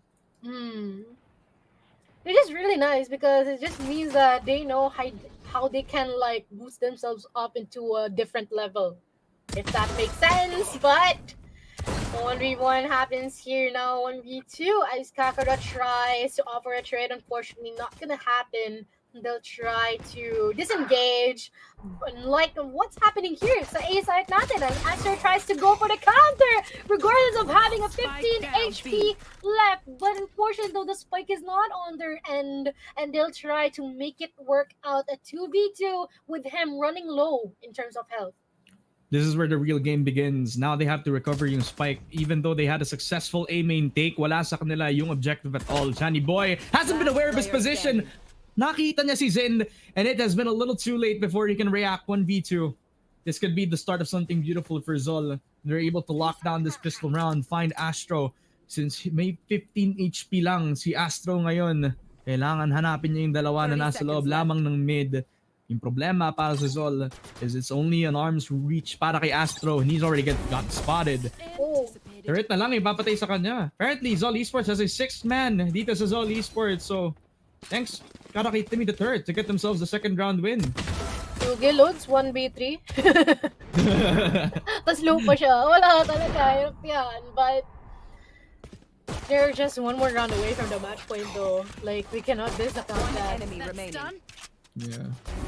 It's like a hindi ka masabing pain pero it's a really long thing to climb upon. If you're down like multiple rounds like this, I can see a dream scenario for Zol to win this pistol round, get this bonus, tapos off of the momentum that they built up from the first 2 rounds, then they could get themselves in third round conversion.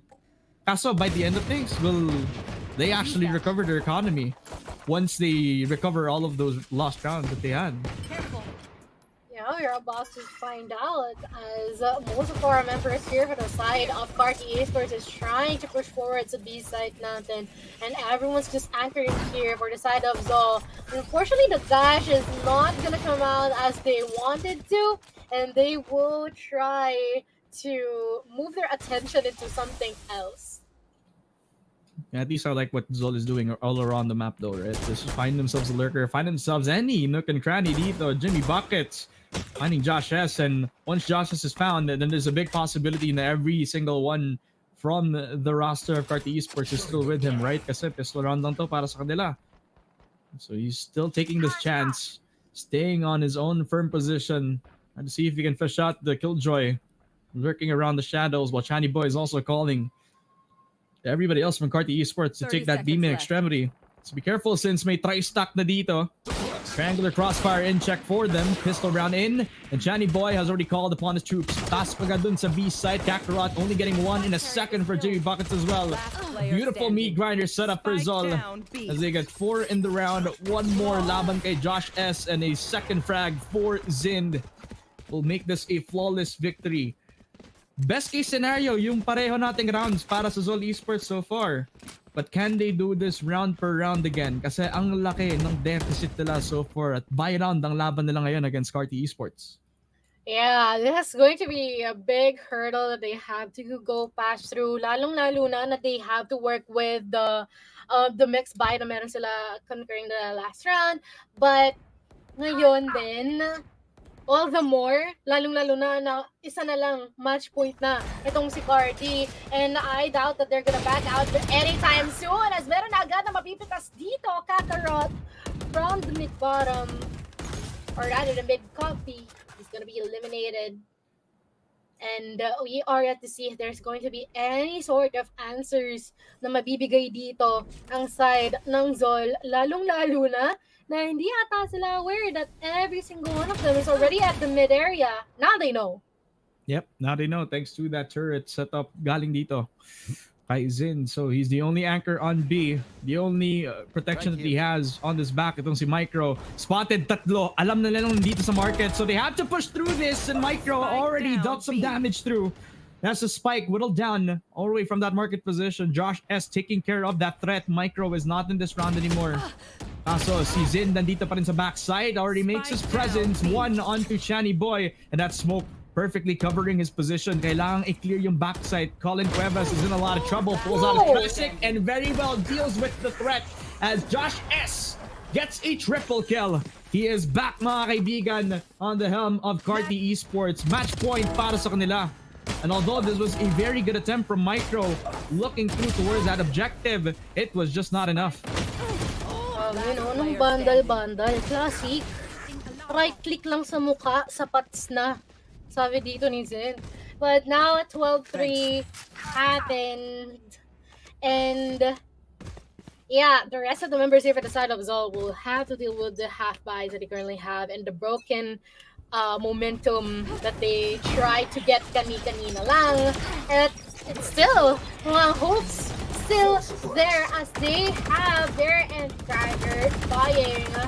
And they'll try and attempt to go for the free fires onto this one. Hopefully, you deal more damage para sa mga membro natin dito for the side of Carti. Pero kaunti lang naman yung mga giging bawas dito. There's still more room for them to secure these frags. Lalong-lalo na maganda ang positioning ni Kakarot sa mid-area. Yeah, so they can cover all the flanks. They can also cover yung front line dito dahil may apat na nag-hold for Zol Esports. Perfect paranoia. Di sila makapasok. At medyo na-delay pa nga yung decision nila to move forward. Smoke on down so they know that they're coming through towards that position. Zin and Channy Boy, they're trading blow for blow yet again. Jimmy Buckets and Zin are making their mark. 1v2 for Slatham, the newcomer for Carti. Has to make his mark this point in time, but he's walking into Kakarot. A crossfire to set up for Zol Esports. A 12-4 score habang nandito pa rin sila sa ascent map. Buhay na buhay. I don't know, but the addition of Slatham makes it... Is it complete? I feel like we're not there yet, but we're approaching there, if I may say. Yeah, nandun na eh. They're getting the gist of it. And so far, it's doing wonders for their side. So, 4. Dito na scoreline natin ngayon. Yun nga lang, unfortunately, though, is kailangan nila mag-resort dito sa mga sheriffs natin momentarily for this round. Not quite sure kung meron silang mapupull off na thrifty dito kasi yun yung hindi natin nakikita kanina pa. But we're not gonna delete or remove that tag because seems like Colin Cavas is trying to make it happen. As long as Zol Esports keep breathing, this match is not over yet. They already gotten themselves tong si Kakarot. That's not a good thing to look forward to. Pero, buhay pa rin naman ng lives. Itong si Zol Esports. Already comfortable in the 4 versus 5 that they have. And they're accepting na patay na tong si Kakarot dun sa may B main. So they're holding each angle as much as they can. Kasi yung A-short yung open sa kanila. And I think the Channy Boy has called upon his troops para ma-call yung A-short extremity since naka-hold na agad doon si Slatom. And nobody's like making any sort of response on that A-short extremity, right? So, it's a good chance for them to find tong si Zen who's held up on that A-side extremity. Na-join na pa agad dito si Je. Just to make sure that that A-side defense is covered up for them thanks to the neural, well, thanks to the knife given up by the KO. That already gives a lot of their presence. And already fighting off Colin Cuevas, who gets the first shot kay Je. And now Zin is in a lot of trouble. Oh! He's trouble. He's the guy that they need to watch out for. 3 kills for Zin. 2v2. Josh S finally taking care of that threat, but the damage has already been done. 10 seconds, has to plant, has to try to get the objective, but Jimmy Buckets is taking care of him. Oh my! Them! 1 bullet was needed from him, and 1 bullet has ended the dreams from Zol Esports. Carti Esports move on. That is nasty, Slatham. Hello? What the heck? Hello? Who hurt you? Sinong nanakit sa'yo?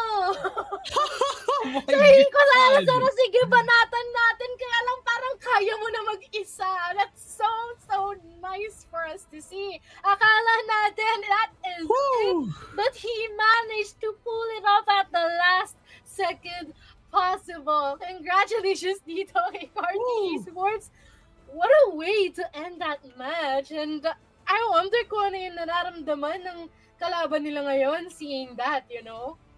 And that was the eco round. That was the mix buy coming in for Slatom too. He was the least biggest threat on that round in particular. But when he showed up big.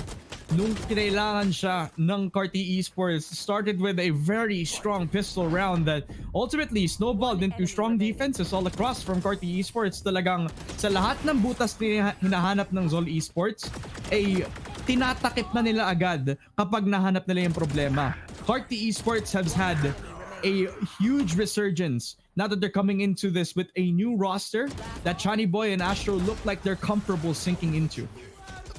Yeah, not only that, I assume that if ever na meron tayong heat map dito, makikita natin that there is such huge presence sa mid area natin palagi for the side of Zol Esports. But unfortunately, all of a sudden, all control, the rest of the map will be removed, which is really important here for the side of Zol, who really can work with that one.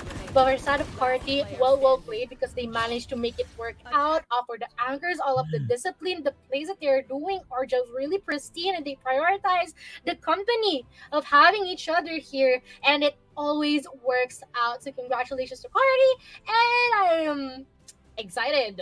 Like, this is going to be such of a banger. Especially na makikita natin dito si Noorg kontra sa kanila. And pareho sila. Ang tindi na naging laro. Sheesh. Crazy to. Sheesh. It's gonna be Sheesh crazy. talaga. Napakaganda ng performances, lalo na dito sa side ng Carti Esports. And if you think about it, this is one hell of a reunion kasi back then, Carti Esports and No.org had a battle in the Kings of PH. Well, ngayon, ito na ang second edition natin. Ang revenge match for either one of these teams. Who will come out on top? Malalaman natin yan. But before we head out into a short break, we'd like to thank our official sponsors, ang Predator Intel 14 Gen Series. Experience the next generation of gaming with AI in the Helios Neo 16, powered by the latest 14 Gen Intel Core processor. Available na siya ngayon sa official Predator concept stores natin or at authorized resellers near you. And I just want to remind everybody na ang dami nating events, ang dami nating mga pwedeng papremyo all the way into the Predator XP Hub Discord. Talagang pasok na lang kayo kasi pwede kayo makapasok sa pin comment natin para makapasok kayo sa Predator XP Hub. True. And balita natin, ang meron din dyan sa Predator XP Hub natin ay yung chance na makasali kayo sa legendary loot raffle natin na ma-extend until July 31. And all you have to do is, ito na, it's the sign for you to get a Predator notebook. And ang kailangan mo lang gawin is to activate your 1-month PC Game Pass and yun na, may slot ka na para sa raffle natin, sa legendary loot raffle natin. So, ano pang inaantay mo? Kung binabalak mo, isa kang estudyante na binabalak na bumili ng hindi lang pang gaming but also pang school or even hindi lang pang work but also pang gaming, well, it is time for you to buy a Predator notebook, and all of the mechanics are listed down below in the comments. The time for talk is over, mga kaibigan. For one final spot into the playoffs, well, it is Carti Esports versus No.org. At sino kaya mananalo? Malalaman niyo yan. Pagkatapos ng break, huwag kayong aalis. Magbabalik ang Predator Esports Circuit.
It is do or die for either both of these teams, mga kaibigan. Only one will stand towards the next round of the Predator Esports Circuit, and only one will be deserving of that threat as well. My name is Ramon. With me is Mochi. We are back with the final matchup between NoOrg versus Carti Esports. Both two titans looking to make a stand dito sa local scene natin. And the first step will come towards winning out this final matchup. Both teams looking so strong right out of the gate sa semifinals matchup nila. As now, talagang nag-iisa na lang ang kailangang lumabas dito ng buhay. Sino kaya dito, Mochi? May predictions ka ba? Predictions? To be honest, all I know is this is going to be a pretty close match.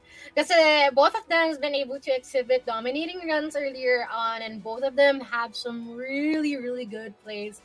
And it's already up to them paano nga ba nila maka-counter to sa isa't isa, since it might possibly be naman silang idea, no, kung paano maglalaro yung isa't isa. And especially na nandito na ang mapa natin. Yung isa dito sa mga teams na to, may warm-up na. Pero if you think about it, kailangan ba mag-warm up ang isang Pinoy team sa Pinoy map na Ascent? Diba? So parang everybody knows how to play this map at the back of their hand. Parang nasa dugo na yan eh. parang pag Pinoy ka, alam mo na kung paano laruin yung mapang to nang hindi ka naglalaro na nakatapat sa'yo yung monitor. Kahit patay yung monitor mo, alam mo paano laruin yung Ascent map. So, yep, you're right. Carti Esports have the reps on it. They have their practice on it. Nakapag-warm up na ang ating Carti Esports, whereas NoOrg, I would say this is the highest pick rate map na meron sa kanila. They usually pick maps like Sunset. We usually see them on maps like Lotus. So yung mga complicated maps. But now, their strength is gonna be tested. Under the new banner of Carti Esports, talagang they have shown that they have a lot of firepower. They have shown a lot of proactivity all across the map. While NoOrg, their best strength is adapting to the mid-round. How will this play out against Carti Esports, where mid-rounding is also one of their best strengths, lalo na't pinakita nila laban sa Zol Esports, who are also the kings of mid-round calling as well. True, and I can't imagine how spicy this match is going to be, considering na their strengths actually clash kasi both of them are quite good at the same things, you know? It's just a matter of which ones will be facing off against, and if there will be some changes in terms of the agent composition, which is definitely, I feel like we can safely assume na yung mga members natin for the side of Carti will be maintaining the agent composition that they have earlier on. But on the other hand, for NoOrg, we're not quite sure what's it about to be, or what's it going to be, especially we haven't been able to see them playing here in Ascent. Yeah, I mean, it's been a really, really tough matchup, especially if you're fighting off against like the balanced team composition. And again, it's like the double initiator comp, which apparently a lot of teams aren't really sick of trying to run, since it's a really strong team composition and a lot of really good scenarios Ascent map. So now I'm thinking about if NoOrg are going to be using that same composition, run with it and play off of the strength that Carti Esports are strong against, or if NoOrg want to actually play something a little bit differently. Since may mga tendencies yung ibang mga teams na ilagay yung entry frag nila on a roll like, let's say, a Clove. Nakita natin yun from OSC, and they have been successful into integrating si FallX on that Clove spot. Kahit siya yung entry fragger, nalagay siya on a comfortable Clove pick, which always gets map control and gets the job done, in fact, as well. So that also forces NoOrg to play out of the box. And sometimes when you're playing something very differently, hindi ka magiging komportable. So yun yung mga pinakamalaking challenge. Kung gagawin nila yung norm, looks like they are not. It is a jetless composition for NoOrg. Melo J on the Yoru of all agents na pwedeng makuha sa kanya. And Tap Scary MD, well, they are using agents that are not usually being picked up off the map of Ascent. So this is going to be a little excited if I'm going to be honest with you. Wow, so I feel like it's safe to say that the theme might be tradition or innovation for this one. Most importantly, that I feel like it is going to be quite of the few times that we are going to see that the Yoru is going to be integrated in an agent lineup as this. Most especially na may fade pa. Diba? They have tap on this one. And I feel like safe to assume na they're going to have another solo duelist as well, which is specifically si Scary MD. Total, ang trabaho naman talaga ng club ay pumatay as much as possible at mamatay. Especially since yung smoke naman is just there as long as within the perimeter. I like that no org look like they're prepped up for this because usually yung Carti Esports ay magsa-start on mid, aggressive take on mid lane, patayin yung kahit sino nandun. Pero hindi nila na-face up yung Carti on that mid top position. Already starting off on A main, relying on that one way to delay the push out on A, which looks like it was successfully done so. And they might be playing into the tri-stack on mid, which Channy Boy is already calling upon, taking the forward space head on, while no org, they say, I don't want to see this at all. Girly, ang dahil nila sa mid. Medyo I'm just nakakaba. looking at it. Ayun nga eh. Pero dito din itong si Jaso. Oh my! Delikado si Jaso dito. But wait lang. Palma muna tayo. Malay mo, kaya niyo naman pala. Makapita somehow. But yep. He's gonna be caught off guard. Pero hindi tatama yung mga shots dito from Cullen. But still trying to push forward. Is not gonna be able to do anything or secure a kill. But at least he freed some space para sa mga crew members niya, specifically here at the B site, and they're just waiting for them to push forward. Dahil mukhang meron na silang makukuha dito. Melody makakaisan na. They're trying to take off the good gear dito sa ating market area, but they'll be delayed because of the ability sa binabato dito. But ngayon, isa-isa silang napapatumba until na sila na lang ni Scary MD at Kael ang matitira. And that is a good start here for the side. Well, Carti Esports, ito ha, makikita, masabi ko sa'yo, this is a very interesting start to episode round, right? Because that tri-stack, it wasn't intended to like take that forward space, try to kill off your mid-lane position. Yes, that was the initial call, but they didn't even shy away from the challenge. They even decided to commit sa pag-sandwich na nag-iisang player na si Jaso, who his only job was to make his presence in sa may A, and it was successful in doing so, getting yung B site. And no org are able to reward themselves with that one plant that they got because nobody was holding up that side of the map, right? So I like that no org are able to play off of that timing, play off of that info. All of them are also deciding to take control of that forward space on that B main position. So Carti Esports spotted, known, Slatum already noted on his position. You have to be careful about pushing on through, kaya sama-sama siya with Josh S to hold that forward space on that B site. Ngayon pa lang, mananotify ang Carti Esports to rotate around, running and gunning in. Josh S takes care of him, pero it's another fact that they already got two players outside of Carti Esports. A free plant, but if they get one more frag out of this, then Carti are looking like in a good position for the next coming round. Really love the decisiveness in terms of this diversion that they have been able to pull out, and ngayon they're trying to fend them off as much as possible, which is I think doable naman, but unfortunately some of their members are already damaged. Kael and tap though, parang wala lang yon sa kanila until si Channy Boy na lang would be able to do. Mukhang wala as Jaso deals with them. And it is another round for the side of Lord once again. I mean, it's already a given. And it seems like they're proving that innovation is a better answer. So far, so good. Sa kanilang innovative na team composition sa ascent map natin. And a valiant effort for Josh S to hold his ground on his own. Kasama tong si Slatum. Unfortunately, the gun weapon or the gun differential is just too high. Especially with the run and gun present, ever so present, sobra sa kanilang attacking side. So, they done to get the second round conversion. Now it is the buy round for Carti Esports. Now they rely upon using their utility to their own full potential. Just controlling that aim in extremity with Cullen Cuevas, who is now confirmed to be Itchy Solo, who's holding up that wine position. They're pushing in towards the smoke, and they never expected Cullen Cuevas. However, they're doing their best job of holding that ace at extremity. Cullen Cuevas has already done so much damage, even getting a 4K in hand. Itchy Solo is on fire and leaving Kael in a 1v2 to fend off against Carti is not the best point in time. 1-2 scoreline for Carti Esports as they fight back with a 4K. Hindi ni Itchy Solo, no? Kanina pa to.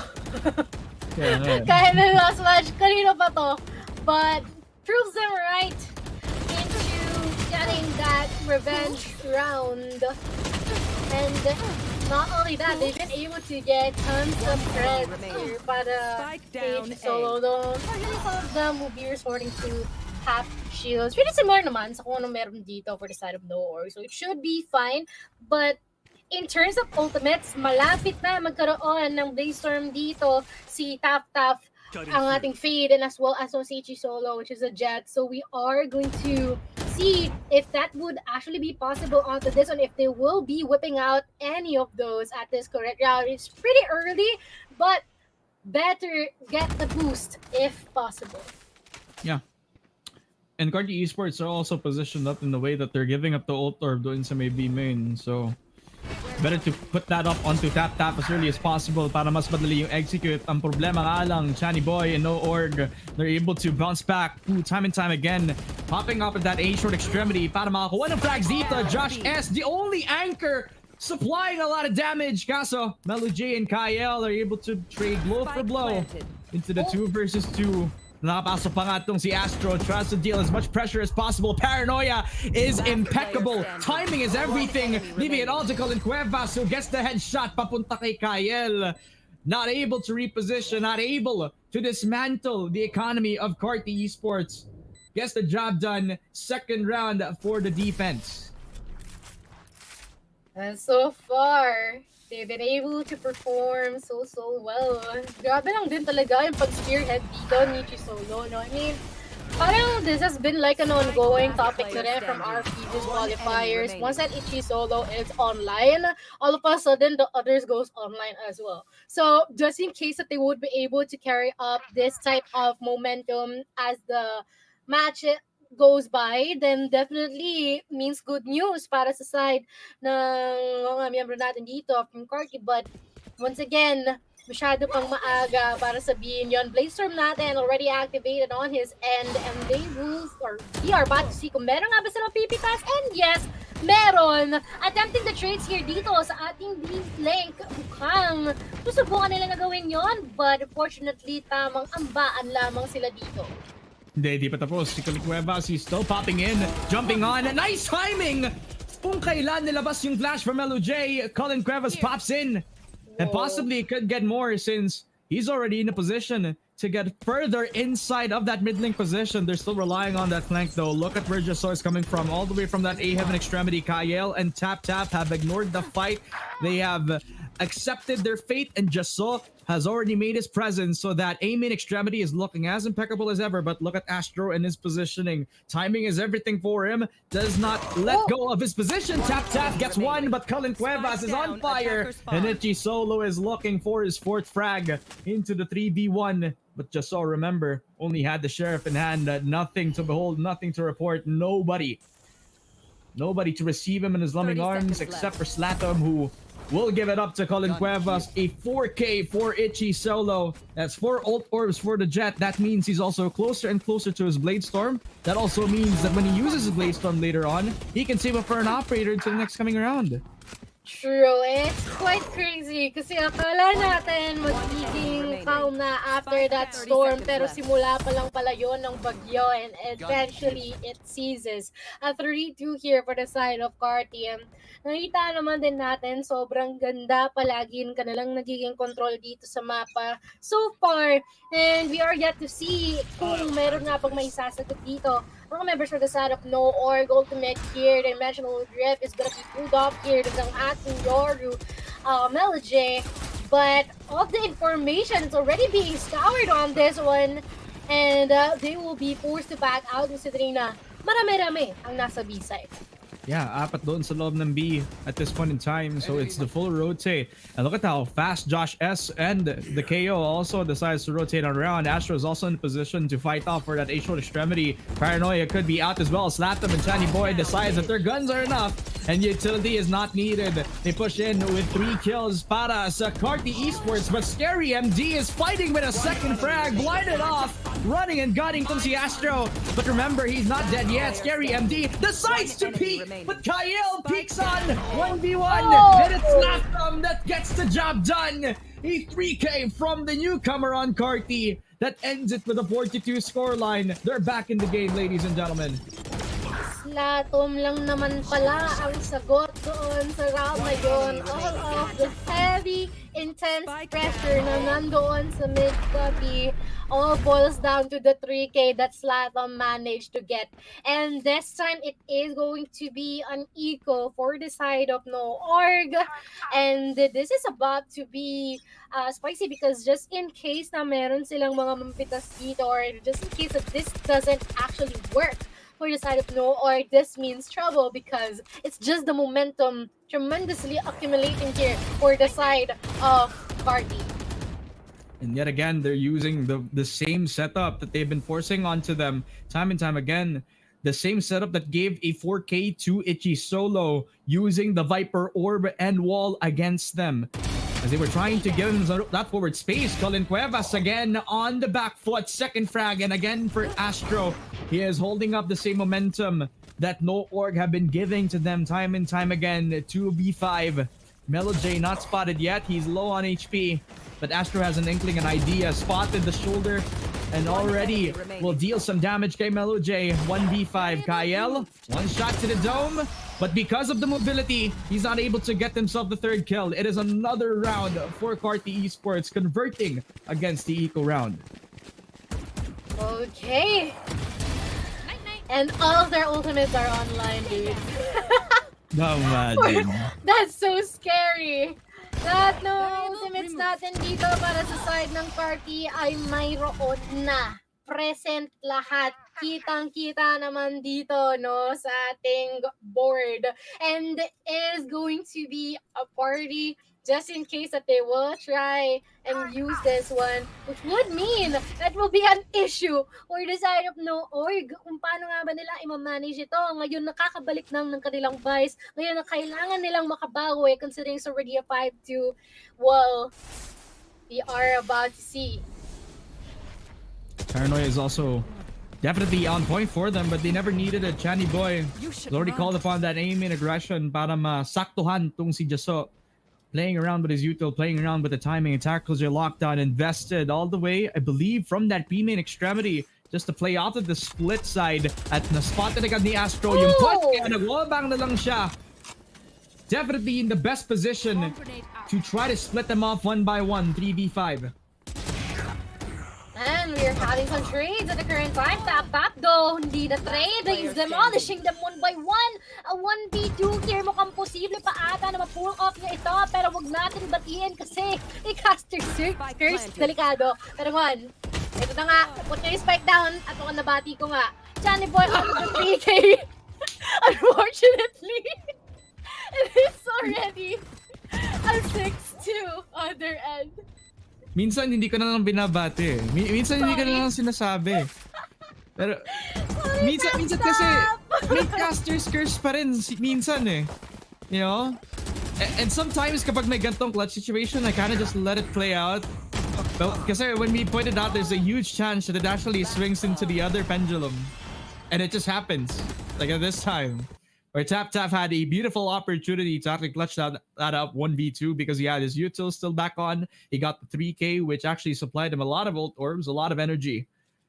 Sometimes, even though these frags don't convert to anything, these frags will give energy, life back into the matchup. But kailangan nila ng conversion, lalo na't nagkakaroon na ng round streaks ang Carti Esports. 6 rounds in a row after winning the bonus conversion. A big chance for them to swing the pendulum around after this timeout. At nasa Byron pa nga ito. I haven't seen a lot of impact from Melo J and his Yoda pick whatsoever. But that's also because a lot of focus is where Scary MD actually takes the aggressive space. At parang yun na nga yung reason kung bakit nilagay siya on the Clove pick. Because when a Clove actually has a lot of impact into a round, it's very hard to stop them. And when you put it on Scary MD, you also has been doing really well dito pa lang sa qualifier na to eh. Mahihirapan talaga kung sino man kung kalaban nila ngayon. Hopefully they can try and make it work out. at this current time, lalo-lalo na they pull off the timeout. Actually, gusto ko lang din i-highlight din, no? Parang hindi nga nila naisip na kailangan nilang umamit ng ultimate the past few rounds na meron tayo kasi lahat na ultimate sila available pa rin pero mukhang pumapalag dito si Qualifiers, sinusubukan niya mag-push pero hindi siya magkakaroon ng benefit until this one. Slaton Melo J, tamang counter lang. Skyr MD will be able to go for the counter onto Slaton pero it all boils down to a really quick-paced duel hatid dito ng isa't isa for the side of No Org. So this is actually a round for themselves finally breaking it dito for Carti. Yeah, they actually using signature 131 setup na nila to for Carti Esports. Ang unfortunate lang kasi by the time na nag-pick yung A-short player, na-smokean siya, na-isolate yung picks. Colin Cuevas was also isolated thanks to his own cloudburst, thanks to a really well-timed util from Tap as well. Nakalimutan ko yung pangalan ng util na yun. Yung Prowler niya. Ayun. Na ginagamit niya ngayon para mahanap tong si Slaton. 6-3 scoreline for Carti Esports. Spotted tong si Melo J. He got destroyed from the wallbang and also supplied by Slaton who does not hesitate to peek off of that mistake. Once again, they're opting for mixed buys here for the side of Carti. And meron na silang napitas na isa, which is definitely good news. Just so, tamang antay lang kung sakali mo na meron mag-extend at mukhang magkakakitaan sila ang dalawa. Pero si Astro lang naman ang makakapitas sa kanya. But now, someone's gonna be here at the tree area. Johnny Boy well aware of Kael's presence. He would be able to get Johnny Boy, but he'll be immediately traded by Astro. And just like that, everything has been in favor for the side of Carti. No, all winning the gunfights and finding timings where they actually favored themselves, except for Johnny Boy, who had his util out. Saka pa siya nag-peek and a 2-2 setup, a stable one to fight off. The last two from No Org. Scary MD has to make first contact, spotted, and Ichi solo re-peeks on Bladestorm in hand. Remember that once he gets his presence, dun pa lang mag-rotate ang Carti. Looks like they're not even needed because Astro and Ichi solo have gotten it in the bag. A 7th round para makuha ng Carti Esports yung half nila. Ito masasabi ko lang. The strongest half so far has been on defense for this qualifier alone. And Carti Esports are looking to bounce through just from this first half defense pa lang. Kasi kita mo, proactive setups on mid have been working wonders for them. And when they have setups over at A main, it's usually because they're playing off of yung wall ni Jason na lagi lang ginagamitan.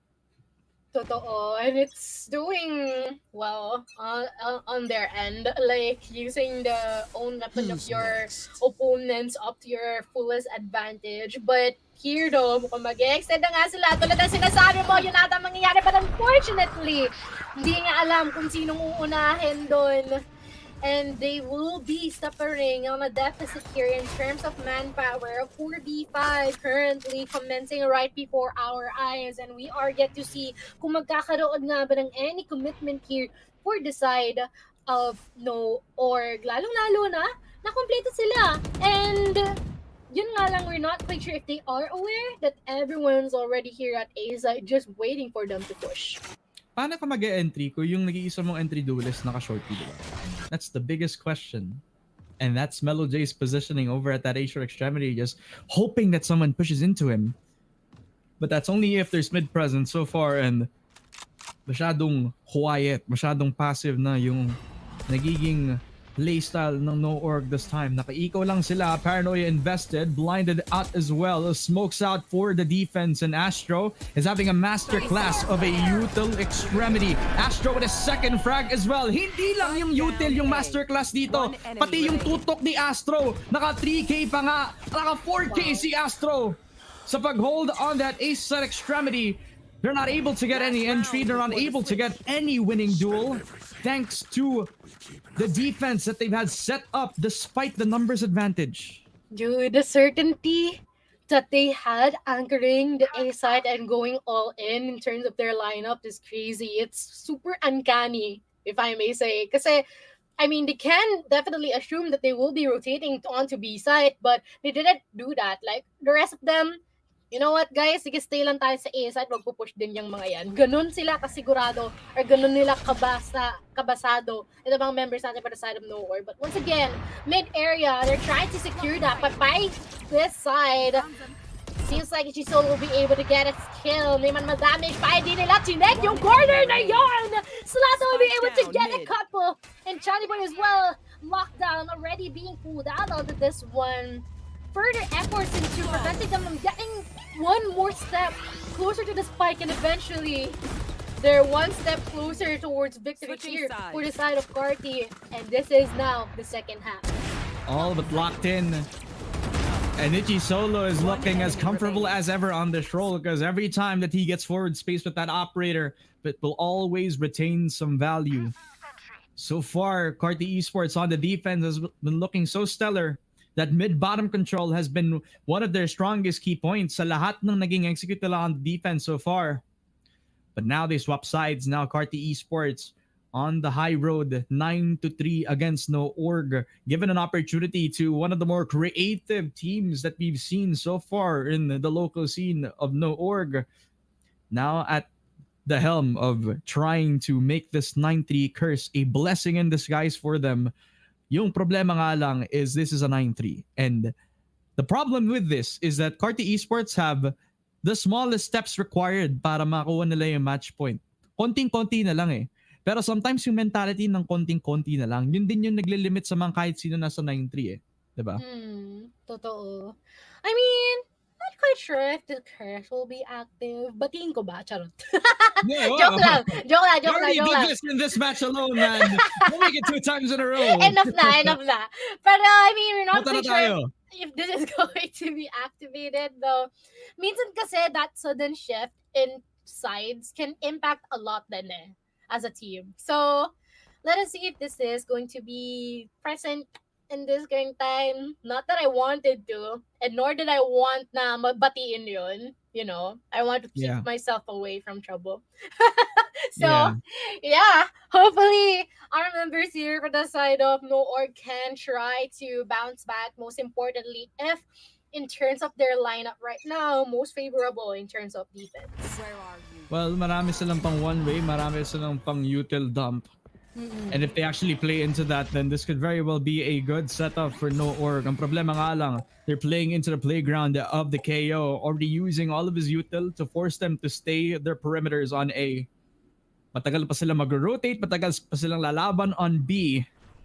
Relying on the Killjoy setup to give the info itself. And there you go, Kyle peeks on, and Cullen Cuevas has lost the fight. Ichi Solo will have to play Gray Screen Simulator. Laban dito sa Carti Esports as they slowly walk in towards that B site. They have to push forward onto this one, especially na wala ang entry frag nila, and they have to offer the trade here. Later on, once they secure the objective, someone will just be chilling at the main area, and I feel like they're already quite aware that someone might be on there, specifically to Josh S. But Slatom, mga banglang close quarter combat ang kanilang gusto, and they are gonna get it. Every single one securing a kill for themselves until eventually Josh S will be getting scary MD out, which is a good start for their attacking side. Yep, and a strong pistol means that Carti Esports are one step closer to ending this with a bang against this No Org roster. I mean, there's a lot of like promise with both of these teams, but when it comes to this proactive aim duel, nakita pa lang natin yan sa mid-bottom, magugulat ka pa ba na gagawin din nila ito sa attacking rounds, right? I mean, if sama-sama silang magiging proactive, then that's already a strong sign of team play so far. Strong start for Carti on their pistol. They start off again with a second round conversion. Spectre buy at nag-dash in pa nga. Hindi pa noted yung Killjoy sa other side of the wall, and they already found him out. So Ichi Solo and Josh S have already found 2 of them. No Org on the back foot, just waiting for the smoke to dissipate to get the chance at a frag. And right now, you're playing towards the post-match situation. Mukhang may makikita si Kaling Pabasi as well, si Astro. Wala nang magagawa dito, mga naiiwan ng miyembro as Tap falls into the hands of Ichi Solo as well. And they're one more round away here from the match point. And kitang-kita naman natin, it's very, very prevalent ang kanilang consistency in terms of how they were able to coordinate with each other. And as well as the trust na binibigay nila sa isa't isa. It's just pretty crazy to me that every single one of them is just really, really good in terms of maximizing the most out of the utilities that they had. And also yung mga power possessions na nilalapag nila dito, despite of it being generic to attacking. Yep, and they push on. And Ichi Solo is making it his own playground, making it known that he is here to play, he is here to stay, and he is here to frag out. Casa just saw already knocking him down at Peg, possibly getting a second here. The sprays are not coming through. A second frag from Jasos. Astro and Chani Boy trying to make the best out of a bad situation. Astro teleports and Scary MD capitalizes 1v1, and Scary MD clutches the 1v2. Thanks to the movement supplied by his pick-me-up. Clove on him looks natural.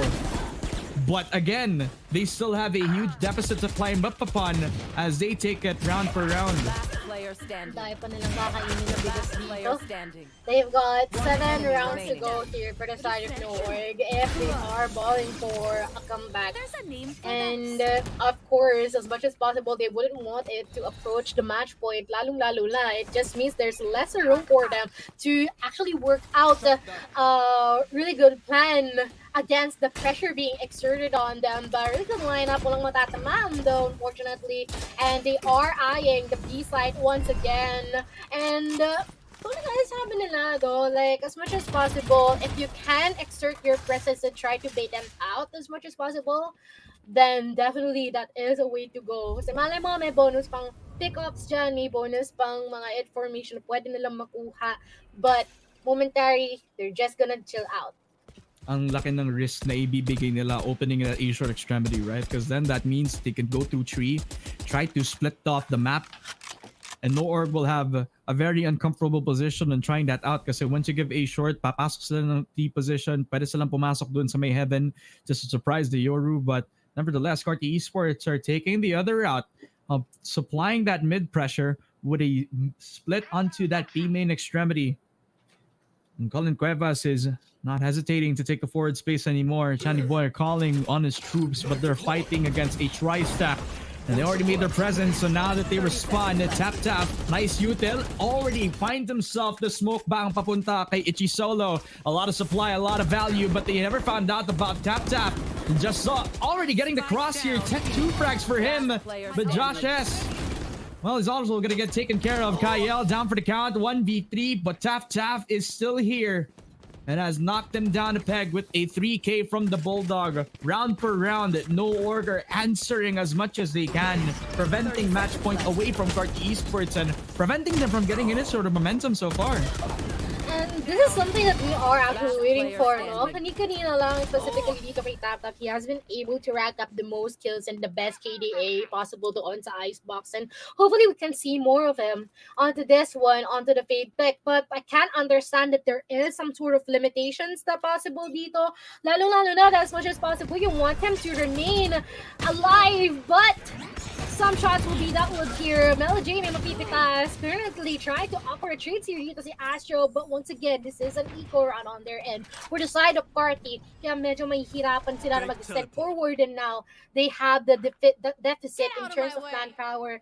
And we are yet to see if there is going to be a good play from them despite of the sheriffs they have.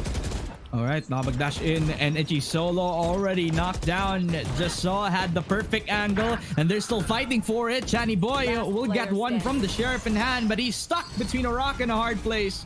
Fighting off against Tap, killing off itong si Just Saw, was not able to do so. It is another round for No Org, building up round per round, denying match point again away from Qualifiers Esports. Sometimes that small bit of frustration is gonna build a lot, especially when you're up 5 rounds in against the defending side, and habang tumatagal to, nagkakaroon na ng confidence, nagkakaroon na ng forward spacing and really good positioning so far ang no-org natin on the defensive half where they usually find a lot of ways to get back into kapag nagkakaroon sila ng gantong mga magandang sitwasyon.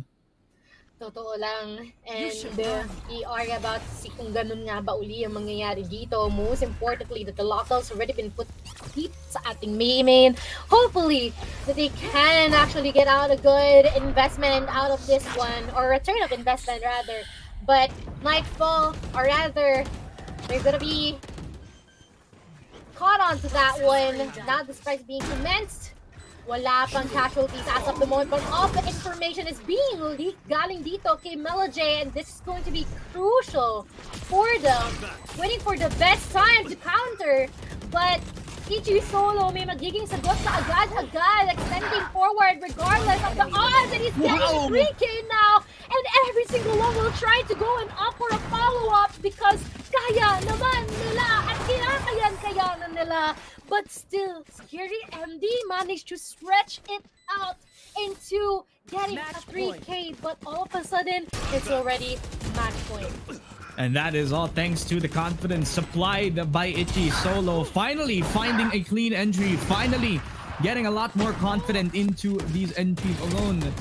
Dash in towards the third kill and, well, already denying away a lot of that power from that operator. Even though he got 3 kills in the round, Scary MD is not able to supply that into the next. Ayan, may broken buy na agad ang no-org. This is not looking good for how this last round possibly is gonna go for. As Ichi Solo already uses the scan to his own benefit. A second again from Astro. As Qualifiers Esports are looking to end this right here and now. Plant coming down again for Chani, but nobody's looking towards his direction. Kaso nakasarado na yung pinto at parang patapos na ang laban. Just so already supplying a lot more hope into the cause. Nightfall already invested as well from Tap Tap, who's also using a very good C's, who's struggling to hit the shots, calling upon Scary MD, but gets denied. But it has the NDY all in the hands of Josh S. One shot to the dome of Scary MD. From the import himself, 1v1 against Jason now. Fly it, but the clutch from Josh Esch gets them to the playoffs of the Predator Esports Circuit. Qualifiers Esports move on. Oh my, Qualifiers Esports igniting the spark into flames in this Predator Esports Circuit. They will be securing the last slot heading on to playoffs, which is gonna happen just in a bit, or rather within almost just in a few more days. And it's so crazy because you can see how hungry they are into getting this job done, securing the victory. And not gonna lie, that's well deserved. Like, you can see all out from the first round onto this one, they've been super consistent and they have been able to just follow up with each other, put on the trust, and eventually even securing really good impact rounds and highlights for themselves. So we'll play here for the side of Cardi. Ganda ng reads, ganda ng firepower, and Ichi Solo just showing his duelist acting chops. Talagang for so long, we've been used to Ichi Solo playing that sentinel role, that him on the duelist role has actually supplied a lot of like faith into the Qualifiers Esports brand now. I really like this iteration from Qualifiers because now they're built up with a lot more confidence.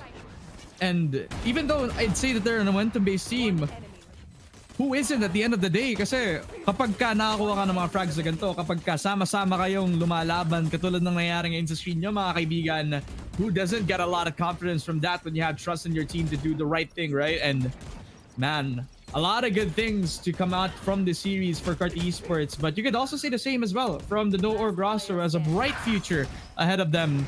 It's just that in this sorts of scenarios, Qualifiers Esports were just better in a lot of aspects, especially in the firepower department.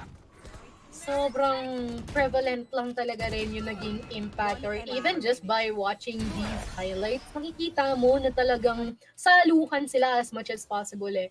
Walang naiiwan, as much as possible that they can get something out of a specific opportunity. Gagawin at gagawin nila, and every single one of them would be able to just support each other in general, and in terms of hoping to get the common goal, which is eventually now they've been able to get it, which is a victory and heading on to the playoffs. Pero ito na nga ang updated tournament bracket natin right now, and yeah, such a long way. Would you say na naging expected result mo na to? Where in a world where Zol Esports would have actually had a good chance to get in, or if Bucky Rivals Pro were able to get one up against No Org, did you expect RT Esports to actually go through? Actually, I didn't expect them to actually reach this point, no? I thought it is going to be semifinal at most, pretty similar to what they did from the last few qualifiers, but I didn't necessarily expect that they're going to come off this strong and this cohesive. And it's really awesome to see that they've been able to scale that much improvement in a short amount of time from how we have been able to see them last week. And right now, they're at this point. They're showing off who they are and finally spreading their wings. Wow, ang cliche. Pero, you know, Wow. you get the gist. Yeah, I mean, gets naman. So now, it's a really good time para ma-remind sa ating mga kaibigan kung sino ang mga nasa playoffs natin. We have Just Us, Old Stinky Cat, we have Oasis Gaming, and Carti Esports. Ang apat na teams fighting for that spot into the direct invitation papunta sa Predator League qualifiers natin.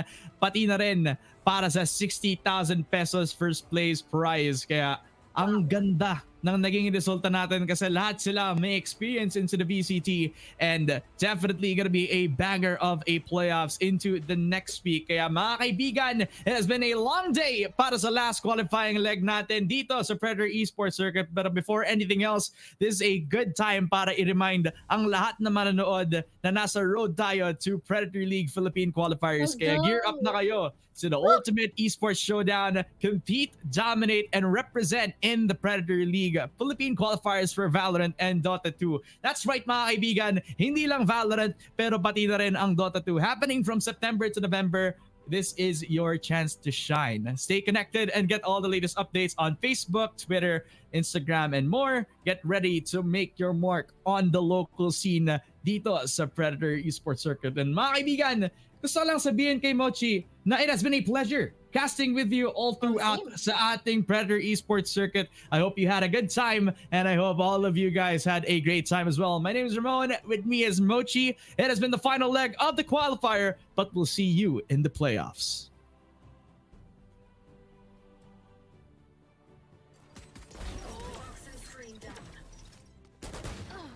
One enemy remaining. One enemy remaining.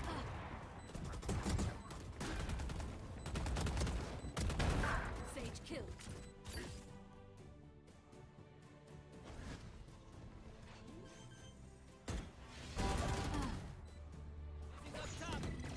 Someone's there. My ult's ready. What's this? Last player standing.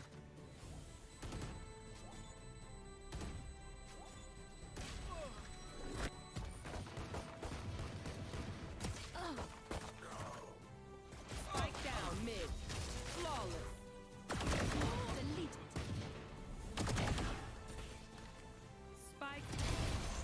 Looks like I was stronger.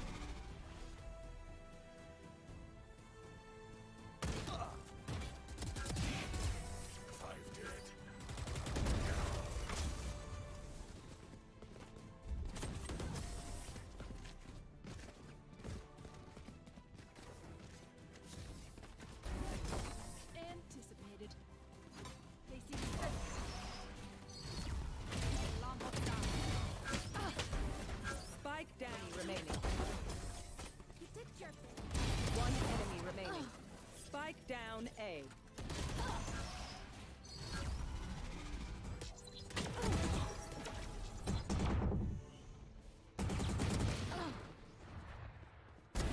Blocking sight.